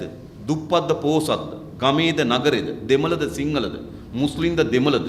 කිසිදු ભેදකින් තොරව හැම අම්මා තාත්තා කෙනෙක්ම දරුවන්ට උගන්වන්න මහන්සි වෙනවා. ලෝකේ වැඩියෙන්ම තමන්ගේ දරුවන්ට උගන්වන්න මහන්සි වෙන්නේ ලංකාවේ අම්මලා තාත්තලා. මට මේ ළඟදී වෛද්‍ය වාර්තාවක් වෛද්‍ය සමීක්ෂණ වාර්තාවක් දුන්න කොළඹ දිස්ත්‍රික්කයේ. කොළඹ දිස්ත්‍රික්කයේ වැඩියෙන්ම දරුවෝ ඉපද වෙන්නේ ජනවාරි මාසේ 15ත් 31ත් අතර. වැඩියෙන්ම දරුවෝ ඉපදෙන්නේ ජනවාරි මාසේ 15ත් 31ත් අතර. ඇයි? ජනවාරි 31කට කලින් ඉපදුනොත් අවුරුද්දක් කලින් ඉස්කෝලේ යවන්න පුළුවන්. ඉතින් දරුගෙබට දින තියෙන්නේ පෙබරවාරි 14. කොල්ලා සති දෙකක් කුසේ හිටියොත් අවුරුද්දක් ගෙදර ඉන්න වෙනවා. මොකද කරන්නේ? කුසේ ඉන්න දින ගාන අඩු කරනවා. සීසරින් සැත්කම් මරා දරුවා කෘතිම උපද්දවනවා. ඇයි? අවුරුද්දක් කලින් ඉස්කෝලේ යවන්න. ස්වභාවික දරු උපතකට ඉඩ නොදී දරුවා කෘතිමව බිහි කරනවා අවුරුද්දක් කලින් ඉස්කෝලේ යවන්න. ඒ තරම් තමන්ගේ දරුවන්ට උගන්වන්න වේසමාංශන අම්මලා තාත්තලා අපේ රටේ. දැන් මේ අපේ දෙමළ අම්මලා තාත්තලා ගොඩක් කැනඩාවේ එංගලන්තේ වෙන රටවල් වල ඉන්නවා. ඒ රටවල් වලත් ඒ අම්මලා තාත්තලා විශාල ලෙස මහන්සි වෙනවා තමන්ගේ දරුවන්ට උගන්වන්න. එංගලන්තේ සුද්දාගේ මහන්සි වෙනවට වඩා අපේ අම්මලා තාත්තලා මහන්සි වෙනවා ඒ රටවල දරුවන්ට උගන්වන්න. ඒ නිසා හැබැයි ප්‍රතිඵලය මොකද්ද? මට කියන මේ පළාත් වල පාසල් වල තත්ත්වය මොකද්ද? ඒක ගොඩ නැගිල්ල නේ. ගොඩ නැගිල්ල තිබ්බොත් ඩෙස් එක නේ. ඩෙස් එක තිබ්බොත් කළු ලෑල්ල නේ. කළු ලෑල්ල තිබ්බොත් හුණු කෑල්ල නේ. හුණු කෑල්ල තිබ්බොත් ටීචර් නෝන නේ. සමහර තැන්වල ටීචර් නෝන හිටියට උගන්වන්නෙත් නේ. මේක නෙවෙයි තත්ත්වය. මොකද්ද මේ දරුවන්ගේ අනාගතය? අපේ ප්‍රශ්නේ ඒක නෙවෙයිද? අපේ ප්‍රශ්නේ උත්තරේ පාලනයක් නැති එකද? අද උතුරේ වෙසෙන දෙමළ ජනයාගේ ප්‍රශ්නේ මොකක්ද? Tamanට වෙනම පාලනයක් නැති එකද? ඒක ඩග්ලස්ලගේ ප්‍රශ්නේ. ඒක විග්නේශ්වරන්ගේ ප්‍රශ්නේ. ඒක සම්බන්ධන්ගේ ප්‍රශ්නේ. ඒක ජනතාවගේ ප්‍රශ්නේ නෙමෙයි. ඒගොල්ලන් තමයි යෝන වාඩි වෙන ලොකු පුටුවක්. ඒගොල්ලන් තමයි යෝන වාඩි වෙන ලොකු තනතුරක්. හොබවන්න ලොකු තනතුරක්. ඒගොල්ලන්ට තමයි තනතුරු ඕන වෙලා තිබෙන්නේ. ඒගොල්ලන්ට තමයි ලොකු පුටුව ඕන වෙලා තියෙන්නේ. ඒක ජනතාවගේ ප්‍රශ්නේ නෙවෙයි. අද මේ පළාත්වල ජීවත් වෙන ජනතාවගේ ප්‍රධාන ප්‍රශ්නේ මොකක්ද? තමන්ගේ දරුවන්ගේ අනාගතය පිළිබඳ ඇති කරලා තිබෙන අනිශ්චිතතාවයේ ප්‍රධානම ප්‍රශ්නේ මොකක්ද? අධ්‍යාපනය. අපි කියන තමුන්වහන්සේලා අපේ පාලනයක් යටතේ ප්‍රමුඛතාවය අධ්‍යාපනය, සෞඛ්‍ය, ක්‍රීඩා. අපි වැඩිපුර සල්ලි වෙන් කරන්නේ එතෙන්ට. අපි අපේ ප්‍රතිපත්ති ප්‍රකාශයෙන් දාලා තිබෙනවා. අධ්‍යාපනය ජනතාවගේ මූලික අයිතියක් කරනවා. අධ්‍යාපනය ජනතාවගේ මූලික අයිතියක් ව්‍යවස්ථාවට දාන්න. තාමත් අධ්‍යාපනය අපේ ජනතාවගේ මූලික අයිතියක් නෙවෙයි ව්‍යවස්ථාවේ. අධ්‍යාපන මූලික අයිතියක් කරපුවම මොකද්ද වෙන්නේ ව්‍යවස්ථාවේ? හැම දරුවෙකුටම පාසලක් තියෙනවා. පාසලක් නැත්නම් ආණ්ඩුවට විරුද්ධව නඩු දාන්න පුළුවන්. ඒ පාසලට පහසුකම් තියෙනවා. පහසුකම් නැත්නම් ආණ්ඩුවට විරුද්ධව නඩු දාන්න පුළුවන්. ඒ පාසල භෞතික සම්පත් තියෙනවා. භෞතික සම්පත් නැත්නම් ආණ්ඩුවට විරුද්ධව නඩු දාන්න පුළුවන්. හැම පුරවැසියෙකුටම තමන්ගේ දරුවට උගන්වන්න අවශ්‍ය වෙන පරිසරයක් නැත්නම් ඒ ආණ්ඩුවට විරුද්ධව නඩු දාන්න පුළුවන් නීතියක් අපි හදනවා. ඒක තමයි මූලික අවශ්‍යතාව බවට පත් කරන්නේ. කිසිදු ભેදකින් තොරව සිංහල දෙමළ කිසිදු ભેදකින් තොරව අධ්‍යාපන ප්‍රමුඛකට අපිට ඕන දියුණු මානව සම්පතක් මතක තබා ගන්න. ඒක දෙමළ වේවා සිංහල වේවා මුස්ලිම් වේවා අපේ රට ගොඩනගන්න පුළුවන්කම තිබෙන්නේ මානව සම්පත දියුණු කිරීම. හැබැයි සම්බන්ධනලා පතුරන මතේ මොකක්ද? ඒගොල්ලගේ දරුවෝ මෙහි නැහැ මතක තබා ගන්න. අඩේකලා නාදන්ගේ දරුවෝ මෙහි ඉන්නවද අහලා බලන්න කිට්ටු වෙලා. ඒගොල්ලගේ දරුවෝ මෙහි නැහැ. සුරේෂ් ප්‍රේමචන්ද්‍රගේ ඒගොල්ලගේ දරුවෝ මෙහි නැහැ මතක තබා ගන්න. ඒගොල්ලගේ දරුවෝ වෙන රටවල් වලට යනවා ඉගෙන ගන්න. මෙහි ඇවිල්ලා කියනවා මොකද්ද? අපිට වෙනම කෑල්ලක් දෙන්න කියලා. වෙනම කෑල්ල නෙවෙයි ප්‍රශ්නේ. දෙමළ ජනතාවගේ මුහුණ දී තිබෙන දුව දරුවන්ගේ අධ්‍යාපනය තමයි ප්‍රශ්නේ. ජනතාව විමුක්ති පුනර විසඳුම දෙන්නේ එතෙන්ට. මොකද අපිට ඕන දියුණු මානව සම්පත. මහින්ද මහත්තයා බලයට එනකොට අධ්‍යාපනය සඳහා වෙන් කරා දල ජාතික නිෂ්පාදනය 3.8ක්. දල ජාතික නිෂ්පාදිතයේ ප්‍රතිශතයක් හැටියට වෙන් කරා 3.8ක්. ගිය අවුරුද්දේ වෙන් කරේ 1.6යි. අධ්‍යාපනයේ මුදල් හරි අඩකට වඩා කැපුවා. මත තබන්න. ඊට පස්සේ කියන මේක දැනුමේ කේන්දරයක් කරනවා. මත තබන්න රාජපක්ෂ මේ රට දැනුමේ කේන්දරයක් නෙවෙයි. රාජපක්ෂ නතර වෙන්නේ මේ රට දැනුමේ කාන්තාරයක් කරලා. අධ්‍යාපනයේ මුදල් කැපුවා. පාසල් වල මානව සම්පතක් තිබෙනවා. භෞතික සම්පත තිබෙනවා. හරියම පහසුකම් ටික තිබෙනවා දරුවන්ට ඉගෙන ගන්න. මොකද්ද මේ රට මේ කරන්න හදන්නේ? ඒ නිසා අපි යෝජනා කරන්න. අධ්‍යාපනයෙන් හෙබි මිනිස් සමාජයක් හදන්න. අද මොකද්ද අධ්‍යාපනයේ සිද්ධ වෙලා තියෙන්නේ? එකපාරයි. එකපාරනේ අධ්‍යාපනයෙන් තියෙන්නේ නේද? පාසලට බාර දුන්නා, 5 විශ්වවිද්‍යාලේ පොර කෑවා, 10 විභාගෙට පොර කෑවා, A level වලට පොර කෑවා, විශ්වවිද්‍යාලෙ ගියා. අවුරුද්දට ආසන වශයෙන් ගත්තොත් 2,75,000ක් පළවෙනි පන්තියට ඇතුල් වෙනවා. ওই 2,75,000න් 1,50,000ක් විතර සාමාන්‍ය පෙළ පාස් වෙනවා. එච්චරත් නෑ හොඳේ මං වැඩිනුත් එක කියන්නේ 1,50,000ක් විතර ඇතුළට යනවා. සාමාන්‍ය පෙළෙන් 1,25,000ක් කැලෙනවා. ඒ 1,50,000න් ඒ 1,50,000 උසස් පෙළ ලියනවා. ඒකේ 25,000ක් විශ්වවිද්‍යාලය යනවා. එතනින් ආයෙ 1,25,000ක් කැලෙනවා. සාමාන්‍ය පෙළෙන් 1,25,000ක් කැලෙනවා. උසස් පෙළෙන් 1,25,000ක් කැලෙනවා. 2,200,000ක් 25,000ක් එළියට යනවා. මොකද අර 2,200,000ට තියෙන්නේ? ඇයි එකපාරයි තියෙන අපේ රටේ අධ්‍යාපනය හදලා? සාමාන්‍ය පෙළ උසස් පෙළ විශ්වවිද්‍යාලය. ඊට වඩා වෙන කිසි පාරක් නැහැ. මේකකින් හැලුනොත් මොකද වෙන්නේ? කැලි. ඒ පාර කොළඹ පැත්තේ ටිකක් ඒ පාර ලොකුයි. මේ නගර වලට මේ ගම් වලට එන්න මොකද වෙන්නේ? පාර ඒ පාරත් පොඩි. කටු තියෙන වනලැබ්බදි කුඩා පාරක් තියෙනවා දරුවන්ට යන්න. එමන විදිහලා තියෙනවා. ඒ පාරේ විශාල ප්‍රමාණයක් මම්මුලා වෙනවා. විශාල ප්‍රමාණයක් කඩා වැටෙනවා. සාමාන්‍ය පෙළෙන් 2කින් පංගුවක්, උසස් පෙළෙන් 4න් 3ක් එළියට වැටෙනවා. කුඩා ප්‍රමාණයක් උඩට යනවා. 2,75,000 25,000 නම් මේ රටේ උසස් අධ්‍යාපනයට යන්නේ. 2,75,000 25,000 නම් උසස් අධ්‍යාපනයට යන්නේ. ඉතුරු 2,50,000ට මොකද වෙන්නේ? නන්නත්තර වෙච්ච ජීවිත නෙවෙයිද? මට කියන්න ගම්මල අම්මලා තාත්තලා. දරුවා ඉපදෙනකොට හරි බලාපොරොත්තු තියාගන්නවා. පවුලේ බරදරන කොල්ලෙක් ඉපදුවාන කියලා. අවුරුදු 2 3 5 2 3ට එනකොට යාන්තම් තොල පැටලෙවිලා වචන දෙකක් කතා කරන්න පටන් ගන්නකොට ගමේ හාමුදුරන් වහන්සේ වඩම්මලා නැත්නම් පූජකතුමාට එන්න කියලා ගණදෙවි පින්තූරේ තියලා කැවුම් කිරිබත් ටිකක් උයලා නේද? මුලකුරු කියලා දෙනවා. ගණදෙවි නුන පහළ වේවා කියලා. ඊට පස්සේ ඉරිදා පොළට ගිහිල්ලා දෙමළ හෝඩිය සිංහල හෝඩිය පොත ගෙනත් දෙනවා. ඊළඟ ඉතින් පාඩම් කරවනවා. කවුරු හරි ගෙදර ආපුවාම කියනවා පුතා නටලා පෙන්නන්න කියනවා. පුතා නටලා පෙන්නනවා. කවි කියන්න කියනවා. කවි කියලා පෙන්නනවා. සින්දු කියන්න කියනවා. සින්දු කියලා පෙන්නනවා. ඉතින් අම්මට හරි සතුටුයි නේද? දරුවා කවිත් දන්නවා, සින්දුත් දන්නවා, නටන්නත් දන්නවා, පාඩම කියන්නත් දන්නවා. අම්මගේ මූණේ මල් පිපෙනවා. සමහර අම්මලා කියන තාත්තා වගේ නෙවෙයි කොල්ලා නම් හපනා කියනවා. තාත්තට පොඩි ෂොට් එකක් දෙනවා. හරිද? හැබැයි මොකද වෙන්නේ? පළවෙනි පන්තියට ඇතුළු කරන තැන ප්‍රශ්න. අන්න අර අම්මගේ මූණේ තිබු හිනාව ටිකක් බියකෙන්න පටන් ගන්නවා. ඊළඟ පහේ සිස් අතරේ පොර බදනවා. ටිකක් ගොඩ වෙනවා, ටිකක් බහුතරයක් වැටෙනවා. ආය අම්මගේ මූණ වේලෙන්න පටන් ගන්නවා. 10 විභාගයට ලියනවා. බහුතරයක් හැලෙනවා. අම්මලාගේ ලේ කඳක් නැති මූණක් ඉතුරු වෙනවා. හිනා වෙච්ච අම්මගේ මූණේ දර කෝටුවක් වගේපත් වෙනවා. දර කෝටුවක් බවට පත් වෙනවා අම්මා. බලාපොරොත්තු හදාගෙන දරුවා කාලකන්ණි දරුවෙක් බවට පත් වෙනවා. මොකද්ද මේ? වෙනස් කරන්න ඕනේ නැද්ද මේක? එනිසා ප්‍රමුඛ කොටම අධ්‍යාපනය. ඊළඟ මුද සෞඛ්‍ය සේවයක් හදන්න ඕනේ. ප්‍රජා සෞඛ්‍ය සේවය. අද අපේ රට ලෙඩ జాතියක් හදලා තියෙනවා. සිංහල දෙමළ මුස්ලිම් ભેදකින් තොරව අද අපේ රට ලෙඩ జాතියක් නෙවෙයි. අවුරුදු 45ට වඩා වැඩි නම් මොකද්ද නැති ලෙඩ බලන්න. ඉස්සර අපේ ගම් වලට ගියපුවාම ගෙදරකින් අහනවා තේ එකක් බොනවද කියලා. ඔව් කිව්වහම තේ එකක් දෙනවා. දැන් ගෙදරකට ගිහපුවාම තේ එකක් බොනවද කියලා අහනවා. ඔව් කියනවා. ඊළඟ අහනවා මොකද්ද? අඩු සීනිද වැඩි සීනිද කියලා. සුවර් නෑ දැන් බඩු. එහෙම නෙවෙයි වෙලා තියෙන්නේ. මට කියන්න. ලෙඩ කඳන්නේ අද. මොන රටක්ද මේ? නේද? සාමාන්‍යයෙන් 45ට වඩා වැඩි කෙනෙකුට සීනි තියනවද? නෑ. කොලෙස්ටරෝල් තියනවද? නෑ. ප්‍රෙෂර් තියනවද? නෑ. සෙම අමාරු තියනවද? නෑ. ෂෝක් නේ කියනවා. ඒක අද නැති එක විශේෂයක්. ෂා මාරයිනේ කියනවා. සීනි තියනවද? ඔව්. සුගර් ඔව්. ප්‍රෙෂර් ඔව්. නේද? වාතය අමාරු නේද? සෙම අමාරු හරිද? මම වගේමයි කියනවා. නැද්ද? නැත් කියන්නේ නැතේම. ඉතින් ලෙඩ කඳම් මේවා. වෙන මොනවද මේ වෙලාවේ රටට? මෙහෙම රටකට යන්න පුළුවන්. ඉස්සර ගමක ලෙඩෙක් ඉන්න එක විශේෂයක්. අද ලෙඩක් නැති එක විශේෂයක්. එහෙම වෙලා නැද්ද? ගම් පතුරු වල ලෙඩනේ. ඉතින් මෙහෙම රටක් යන්න පුළුවන්ද ඉස්සරහට? මට කියන්න මොකද්ද මේ රට වෙලා තියෙන්නේ? මෙහෙම જાතියක් හදලා වැඩක් තියෙනවද? යහපත් සෞඛ්‍ය පුරුදු නැහැ. යහපත් ආහාර රටාවක් නැහැ. ප්‍රජා සෞඛ්‍ය සේවයක් කියලා එකක් නැහැ. මොකද්ද මේ රට කරලා තියෙන්නේ මේ පාලනය? අවුරුදු 66ක පම්පෝරි ගානවා මේ පක්ෂ දෙකක්. මොකද්ද වෙලා තියෙන්නේ? පෞගේදා මහින්ද අප පාර්ලිමේන්තුවේදී කිව්වා. රජරට පළාතේ 15%කට වකුගඩු රෝගී කිව්වා. රජරට පළාතේ 15%කට වකුගඩු රෝගී කිව්වා. අනුරාධපුර ජීවිත වෙන 5,85,000.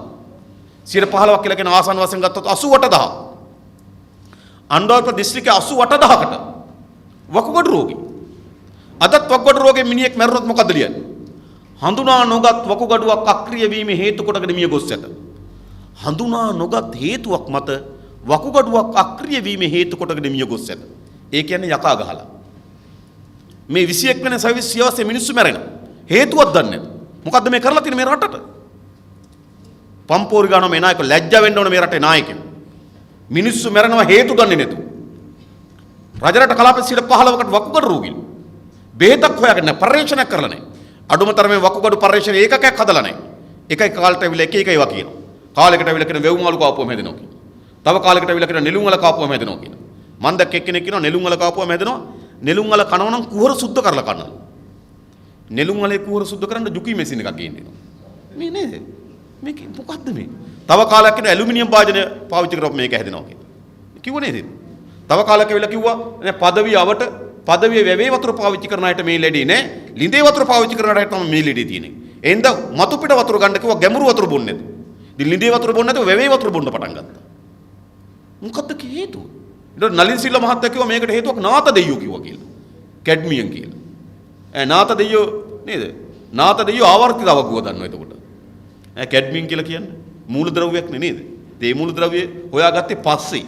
හැබැයි නාත දෙයියෝ කිව්වල මේකට කැඩ්මියම් තමයි හේතුව කියලා. දැන් කියන්න පුළුවන් ඔක්කොම කියලා. මොකද හේතුවක් හොයාගන්නේ නැහැ. මෙහිම රටකට යන්න පුළුවන්. ඒ නිසා දෙක සෞඛ්‍ය වැඩිම මුදල් ප්‍රතිපාදන වෙන් කරන්න එතෙන්ට.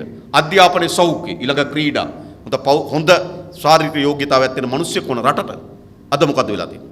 ඈත ගම්වල ඉස්සර වොලිබෝල් කෝට් තිබ්බ. ඔක්කොම නැහැ දැන්. එකක්වත් නැහැ දැන්. වෙල්ලි පැනල් එල්ල ගැහුවා. එහෙම ඒවා තියෙනවද? මොකද මේ වෙලා තියෙන්නේ? කිසි ක්‍රීඩාවක් කරන්න නැතුව. ශාරීරික යෝග්‍යතාවයක් නැතුව මිනිස් පරම්පරාවක් ඉන්නේ. මෙහෙම රටකට යන්න බෑ. ඒ නිසා අධ්‍යාපනයේ සෞඛ්‍ය ක්‍රීඩා දියුණු කරපු දියුණු මානව සම්පතක් හදනවා. ඒක නෙවෙයිද සිංහල දෙමළ මුස්ලිම් අපිට ඕන. පලාතක් අහුව කියලා වැඩක් තියෙනවද? මට කියන්න. ෆෙඩරල් ගත්ත කියලා වැඩක් තියෙනවද? නේද? වෙනම රාජ්‍යයක් හැදුවා කියලා වැඩක් තියෙනවද? වැඩක් නැහැ. මේකට තියෙන උත්තරේ තමයි ජනතාවගේ ප්‍රශ්නේ. අපි හදන්නේ දියුණු මානව සම්පත. ඊළඟ ඒ මානව සම්පත උපයෝග කරගත්තු කර්මාන්ත පද්ධතියකට යන්න ඕන. අපේ රටේ කර්මාන්ත පද්ධතියක් උඩ නැගෙන්න ඕන. අද මොකද්ද මේ රටේ වෙලා තියෙන්නේ? දැන් මේ ආණ්ඩුව කිව්වා උපාධිධාරීන් ලක්ෂයකට රස්ස දුන්නා කියලා. උපාධිධාරීන් ලක්ෂයකට. සුළුපටු ගානක් නෙමෙයි ලක්ෂයක් කියන්නේ. කොහෙද රස්ස දුන්නේ? පෙරාපු රත්තරන් වගේ ඔලු ගෙඩි ටිකක් අරගෙන රාජ්‍ය සේවයට ලක්ෂයක් ගත්තා කිව්වා. කොහෙද රස්ස දුන්නේ? ඒතර දෙමළ අයත් ඉන්නවා, මුස්ලිම් අයත් ඉන්නවා, සිංහල අයත් ඉන්නවා. කොහෙද රස්ස දුන්නේ? ප්‍රාදේශීය ලේකම් කාර්යාලයට දැම්මා. ගෝජන සේවා මධ්‍යස්ථානට දැම්මා. අද යන්නකො ප්‍රාදේශීය ලේකම් කාර්යාලය දොරකඩ ගාවට ගිහලා බලන්නකො එහා කෙළවර ඉන්න සිරිපාල ක්ලාක් මහත්තයා හම්බෙන්නේ කොහොමද කියලා. දොර ගාවට ගිහලා බලන්න කොහොමද යන්නේ කියලා. දාම් පෙත වගේ. මෙහෙම යන්න තියෙනවා. අතන පුටු තියලා මෙතන මේස තියලා අතන හිටගෙන මෙතන කබඩ් එකක් තියලා නේද? පුරවලා. ඇයි දාන්න තැන් නැහැ. උපාධාරය ගත්තට දාන්න තැනක් නැහැනේ. එක්ක ප්‍රාදේශීය ලේකම් කාර්යාලය දැක්ක එක්ක ගෝජන සේවා මධ්‍යස්ථාන දැම්මා. එහෙම නැත්නම් පුස්තකාල සහකාර කියලා දැම්මා පුස්තකාලයක් නැති ඉස්කෝලේට.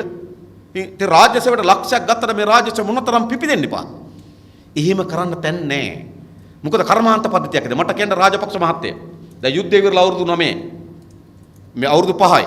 රාජපක්ෂ බලයට අවිලා අවුරුදු 9. අපිට කියන්න මේ පළාතේ එක කර්මාන්තශාලාවක් හැදුවද? හැදුවද කර්මාන්තශාලා? නෑ. මේ පළාතේ රටේ කොහෙවත් කර්මාන්තශාලා හැදුවේ නෑ. දැන් මාතර ඉඳන් බෙලියත්තට රේල් පාරක් හදනවා. මාතර සිට බෙලියත්තට රේල් පාරක් හදනවා. මාතර ඉඳන් බෙලියත්තට කිලෝමීටර් 27යි. රේල් පාරේ වියදම කීයද? ඩොලර් මිලියන 278යි. ඒ කියන්නේ කිලෝමීටරයකට යනවා ඩොලර් කෝටියක්. ඩොලර් කෝටියක්. ඒ කියන්නේ රුපියල් කෝටි 132ක් යනවා. කිලෝමීටරයකට රුපියල් කෝටි 132ක් ලක්ෂ 13200ක් කිලෝමීටරයක් හදන්න 5000 කොළ එළනවද දන්නේ? ඒ බලන්න කෝටි 132 ගානේ 27ක්. මොකටද මේ කෝටි 132ක් වියදම් කරලා රේල් පාරක් අපිට? කිලෝමීටරයකට කෝටි 132ක්. ඒ කිලෝමීටර පයින් යන්කෝ අප්පා. නේද? ලංකාවට නොමිලේ බස් දාන්න තිබ්බා. නිකන් යන්න අවුරුදු 5ක් විතර. මොකද්ද මේ කරන්න හදන්නේ? කොමිස් ගහනවා. මේ 132 හැම දිස්ත්‍රික්කෙටම කෝටි 132 ගානේ දුන්නා නම් දිස්ත්‍රික් 25ෙම කර්මාන්තශාලා 25ක් දාන්න තිබ්බා. කෝටි 132ක් කියන හොඳ කර්මාන්තශාලා අඩුම තරමේ රැකියා 3000කට වඩා වැඩි හදන කර්මාන්තශාලා දාන්න තිබ්බා. ඩොලර් මිලියන 100ක් ගෙනාවු. එහෙම කරන්න පුළුවන්. දේවණවිනි කරන්න. මොකද්ද කරමින් තිබෙන්නේ? දැන් ওই බදු සහන දීලා දෙන ගේන කැසිනෝ රජා නේද? බදු සහන ගිලාගෙන කැසිනෝ රජා දාන්නේ කොච්චරද? ඩොලර් මිලියන 350යි අරන් ඉන්නේ. රේල් පාර ඩොලර් මිලියන 278යි. හොඳද? දැන් මොනවද මේ ආණ්ඩුව හැදුවේ? අලුතෙන් මොන කර්මාන්තශාලාවක් අලුත් තාක්ෂණයක් ගෙනවද? නෑ. මේ ආණ්ඩුව එකයි ගේන්නේ. ලෝකේ අංක එකේ කැසිනෝ රජා ගෙනාවා මේ ආණ්ඩුව. ලෝකේ අංක එකේ රෙදිපිලි නිෂ්පාදකයා ආවද ලංකාවට? නෑ. ලෝකේ අංක එකේ මෝටර් සයිකල් නිෂ්පාදකයෙක් ආවද ලංකාවට? නෑ. ලෝකේ අංක එකේ කර්මාන්ත නිෂ්පාදකයෙක් ආවද ලංකාවට? නෑ. ලෝකේ අංක එකේ පහවන් නිෂ්පාදකයෙක් ලංකාවට ආවද? නෑ. ලෝකේ අංක එකේ බෑග් නිෂ්පාදකයෙක් ලංකාවට ආවද? නෑ. ලංකාවට ලෝකේ අංක එකේ කැසිනෝ රජෙක්. ඇයි? ආණ්ඩුව හිතන මේ ආර්ථික උපාය මාර්ග සංචාරක ව්‍යාපාරිකය. සංචාරකයන් ගෙන්න ගන්නවා. ගිය අවුරුද්දේ වැඩිම සංචාරකයෝ ආවේ ප්‍රංශයට.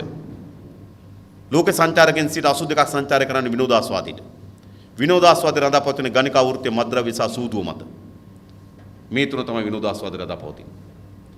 ගණිකා වෘත්තිය මද්ද්‍රව්‍ය සූදුව. ඒ නිසා තමයි ප්‍රංශේ ගණික වෘත්ති නීතිගතයි. ඉතින් වැඩිම සංචාරකයෝ ලෝකෙ වැඩිම ආවේ ප්‍රංශෙට. ප්‍රංශේ තියෙනවා රෙඩ් සෝන් රතු කලාප තියෙනවා. පිරිමි සහ කාන්තා ගණික වෘත්ති යෙදෙන්න පාරට වෙලා අතවනවන ඉන්නවා. අර කජුගම දරුවියන් කජු විකුණන්න අතවන්නවා වගේ. හරි. ඒක තමයි ඒක සංචාරක ව්‍යාපාරයේ ප්‍රතිපල. ගිය අවුරුද්ද වැඩිම සංචාරකයව බැංකොක් මේ තායිලන්තෙට. තායිලන්තට ගිය අවුරුද්ද සංචාරකයව මිලියන 26ක් 2 කෝටි 60 ලක්ෂයක් සංචාරකයෝ ඇවිල්ලා තිබෙනවා. හැබැයි තායිලන්ත කියලා කියන්නේ ලෝකේ තියෙන අසභ්‍යම නගරය. දැන් රාජපක්ෂ මහත්තයාගේ ආර්ථික සැලැස්ම සංචාරක ව්‍යාපාරය. සංචාරක ව්‍යාපාර රඳාපවතින විනෝදාස්වාදී මත. විනෝදාස්වාදී ප්‍රධාන මෙවලම් තුන තමයි සූදුව, මත්ද්‍රව්‍ය, ගණිකා වෘත්තිය. ඒ තුනම එකට තියෙන තැන තමයි කැසිනෝ. 3 in 1 තුනම එකට. නේද? කැසිනෝ. දැන් කැසිනෝ දාන්න හදනවා. රාජපක්ෂගේ ආර්ථික සැලැස්ම ඒක. ඒක කිසිසේත්ම මේ රට යෝග්‍ය හෝ මේ රට ඉස්සරහට ගෙන යන්න හෝ ආර්ථික වශයෙන් හෝ සමාජීය වශයෙන් හෝ ඉස්සරහට යන කර්මාන්තයක් නෙවෙයි සංචාරක කර්මාන්තය. අපි යෝජනා කරන අපේ රටේ කර්මාන්ත පද්ධතියක් හදන්න. අර හදන දියුණු මානව සම්පත කර්මාන්ත පද්ධතිය යොදවන්න. ඒ කර්මාන්ත ඇතුලේ තමයි රස්සාවේ හැදෙන්නේ. කළමනාකරුවා එතන තමයි හැදෙන්න ඕන. අන්න උපාධිධාරිය කළමනාකරු රස්සාවෙන් එතෙන්ට යන්න ඕන. තාක්ෂණ ශිල්පිය එතෙන්ට යන්න ඕන. ගබඩා බාරකරුවා එතෙන්ට යන්න ඕන. ඩ්‍රයිවර් එතෙන්ට යන්න ඕන. ලිපිකරුවා එතෙන්ට යන්න ඕන. ප්‍රධාන ලිපිකරුවා එතෙන්ට යන්න ඕන. කර්මාන්ත ශාලාව ඇස්සේ තමයි රස්ස හැදෙන්න ඕන. මොන කර්මාන්ත ශාලාවද හැදුවේ? අඩුම තරම අපිට 60 දශකයේ කර්මාන්ත පද්ධතියක් තිබුණා අපේ රටේ. මත්තේගොඩ පූගොඩ තුල්ලිරිය රෙදි කර්මාන්ත ශාලා තිබුණා. ඇඹිලිපිටිය වාලක්කනේ කඩදාසි කම්මල් තිබුණා. පුත්තලමේ කංකසන්තුරේ සිමෙන්ති කම්මල් තිබුණා. ගින්තොට තුනිලෑලි සංස්ථාවක් තිබුණා. දංකොටු පිළියන්දල පිකන් කර්මාන්ත ශාලා තිබුණා. ඔරුවල වාහන කර්මාන්ත ශාලාවක් තිබුණා. වැලිසර කිරිපිටි කර්මාන්ත ශාලාවක් තිබුණා. සපුකස්කන්දේ පොහොර කර්මාන්ත ශාලාවක් තිබුණා. 1981 දී අපි පොහොර මෙට්‍රික් ටන් 50000 පාකිස්තානට පටවනවා. එන අපේ රටේ පොහොර වැඩි වෙලා මෙට්‍රික් ටන් 50000ක් පිටරට ඇරියා 81 දී. අපිට 60 දශකයේ ගැලපෙන කර්මාන්ත පද්ධතියක් තිබුණා. විශේෂයෙන්ම සමාජවාදී සෝවියට් දේශයෙන් අපිට විශාල උදව් කරා. විශාල කර්මාන්ත පද්ධතියක් අපිට තිබුණා. හැබැයි ලෝකේ තාක්ෂණය ඉස්සරහට ගියා. විද්‍යාව ඉස්සරහට ගියා. ඒ තාක්ෂණ අපේ කර්මාන්ත පද්ධතිය ගෙනාවේ නේ. ලෝකේ තාක්ෂණයත් එක්ක අපේ කර්මාන්ත පද්ධතිය යල් පැන්න. මොකද කරේ? ඔරුවල වාහන සංස්ථාව මැෂින් ටික ගලවලා පර්ණයකට වලට වික්කා. ඇඹිලිපිටිය වාහන කර්මාන්ත ශාලාව මැෂින් ටික ගලවලා පර්ණයකට වලට වික්කා. කාන්තලේ සීනි කර්මාන්ත ශාලාව මැෂින් ටික ගලවලා පර්ණයකට වලට වික්කා. තුල්ලිරිය මත්තේකොට රෙදි කම්මල් වහලා දැම්මා. කංකසන්තුරේ සිමෙන්ති කම්මල වහලා දැම්මා. වාලච්චනේ කඩදාසි කම්මල වහලා දැම්මා. මොකක්ද සිද්ධ වෙලා තියෙන්නේ? කිසිවක් හදපු නැති රටක් අද අපේ රට ඉතුරු වෙලා තිබෙනවා. ඒ නිසා අපි තමුන්නාන්සලගෙන මේ රට යන්න බෑ. නිකම් බලන්න. පාරේ යන කාන්තාවක් ගැන බලන්න. දැන් යනකොට ගාලයින් ඔළුවේ ගාලා තියෙන තෙල් ටික ඉන්දියාවෙන් ගෙන කේසා එක්ක අම්ලා. ගහගෙන ඉන්න කොණ්ඩ කට්ට චීනි. ඇඳගෙන ඉන්න සාරිය ඉන්දියාවේ. එල්ලගෙන ඉන්න බෑග් එක සිංගප්පූරුවේ. බැඳගෙන ඉන්න ඔරලෝසුව. හොඳම එකක් නම් ස්විට්සර්ලන්තේ ඊට වඩා අඩු එකක් නම් කොරියා ජපානයේ ඊටත් වඩා අඩු එකක් නම් කොරියා. දාගෙන ඉන්න සෙරෙප්පු දෙක තායිලන්තේ. ගහගෙන ඉන්න සාරි කට්ට චීනි. බැඳගෙන ඉන්න චීන් එක මැෂින් කට් එක විතරක් ලංකාවේ රත්තරන් ටික අප්‍රිකාවේ. දාගෙන ඉන්න කරාඹු දෙක මැෂින් කට් එක ලංකාවේ රත්තරන් ටික අප්‍රිකාවේ. ඉතින් මොකද්ද? ඒ කාන්තාවගේ මේඩ් ඉන් ශ්‍රී ලංකා ශරීරය විතරයි. නේ? ශරීරය විතරයි මේඩ් ඉන් ශ්‍රී ලංකා. ඉතින් මොකද්ද මෙහෙම රටකට යන්න පුළුවන්? එනිසා අපේ රටේ නිෂ්පාදන පද්ධතිය කර්මාන්ත පද්ධතියකට යන්න ඕන.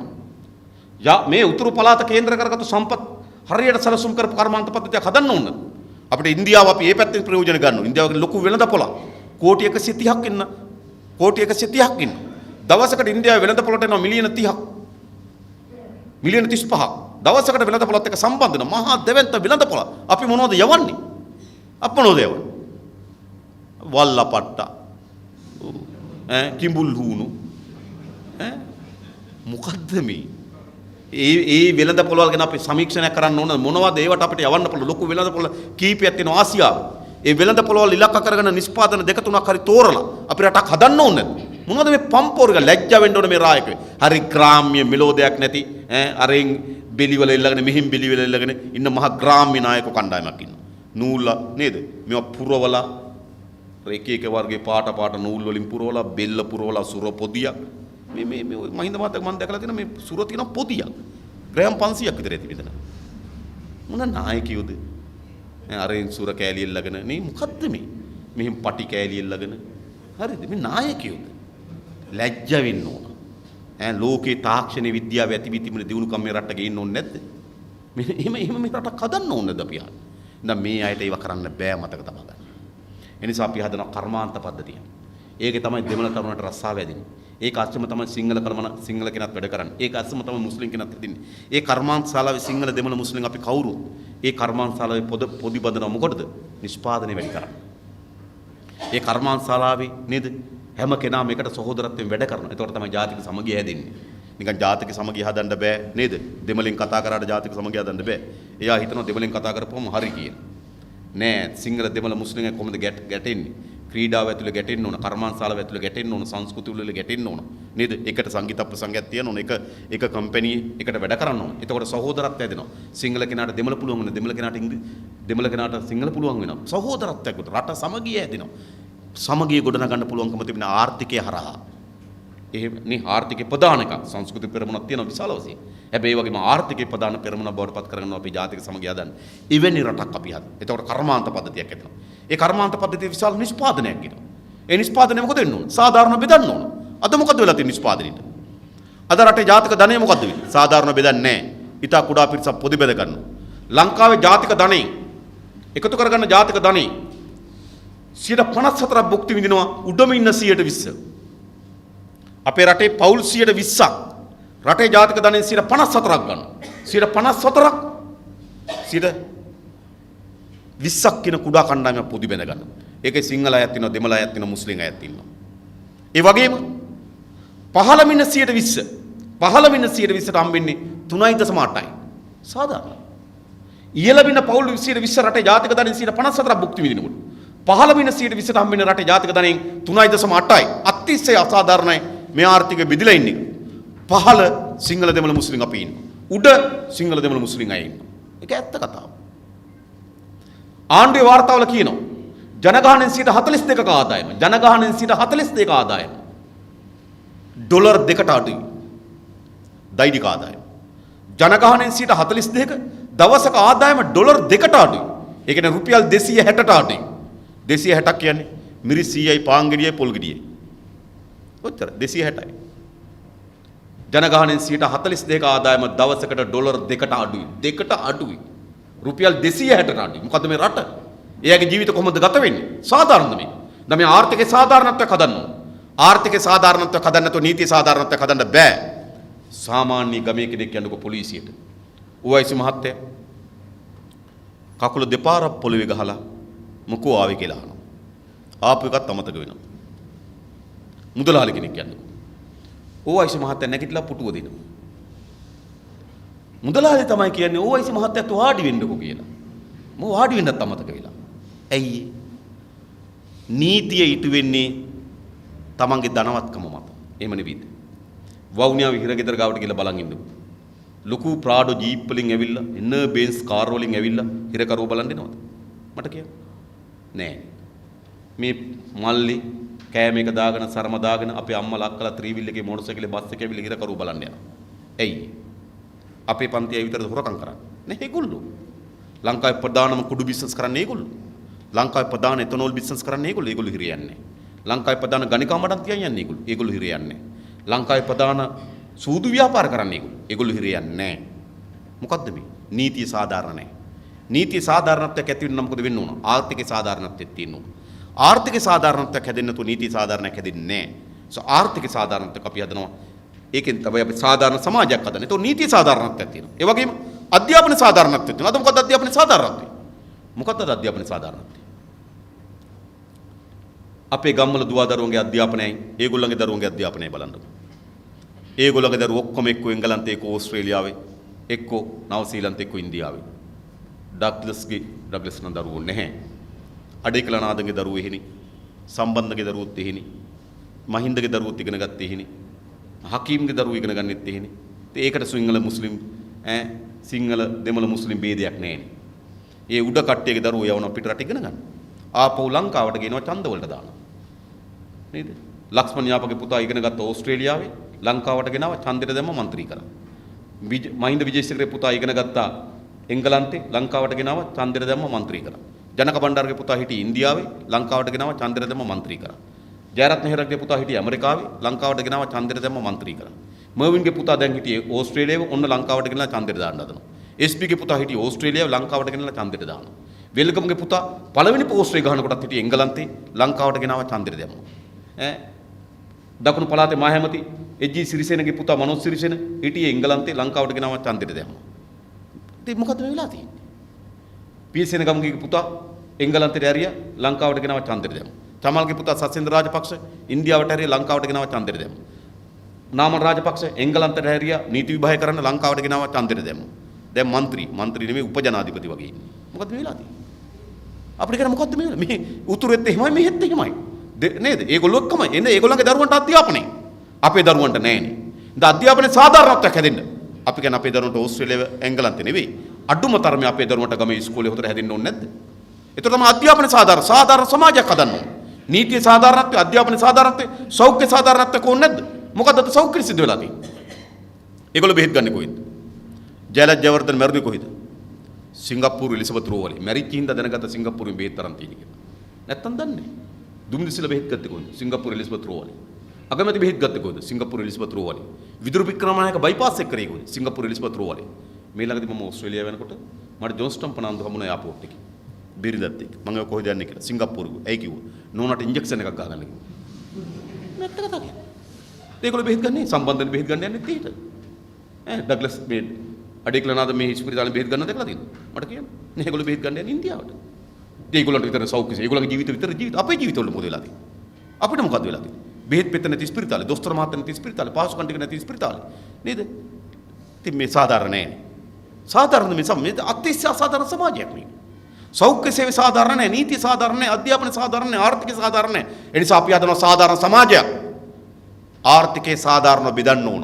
මං කියන්නේ සමානෝනි වරදවා තේරුම් ගන්න. සමහරේ පට්ටපල් බොරු කියනවා. JVP එක කාර් දෙකක් තිබ්බොත් එක කාර් එකක් ගන්නවලු. ගෙවල් දෙකක් තිබ්බොත් ගෙයක් ගන්නවලු. අක්කර දෙකක් තිබ්බොත් අක්කරයක් ගන්නවලු. පට්ටපල් බොරු. හරිද? අපි එහෙම නෙවෙයි. අපි කියන්නේ සාධාරණ බෙදන්න ඕන. මේ බෙදෙන විදිය සාධාරණයි. වැඩ කරලා ඒගොල්ලෝ මොනව කරලාද?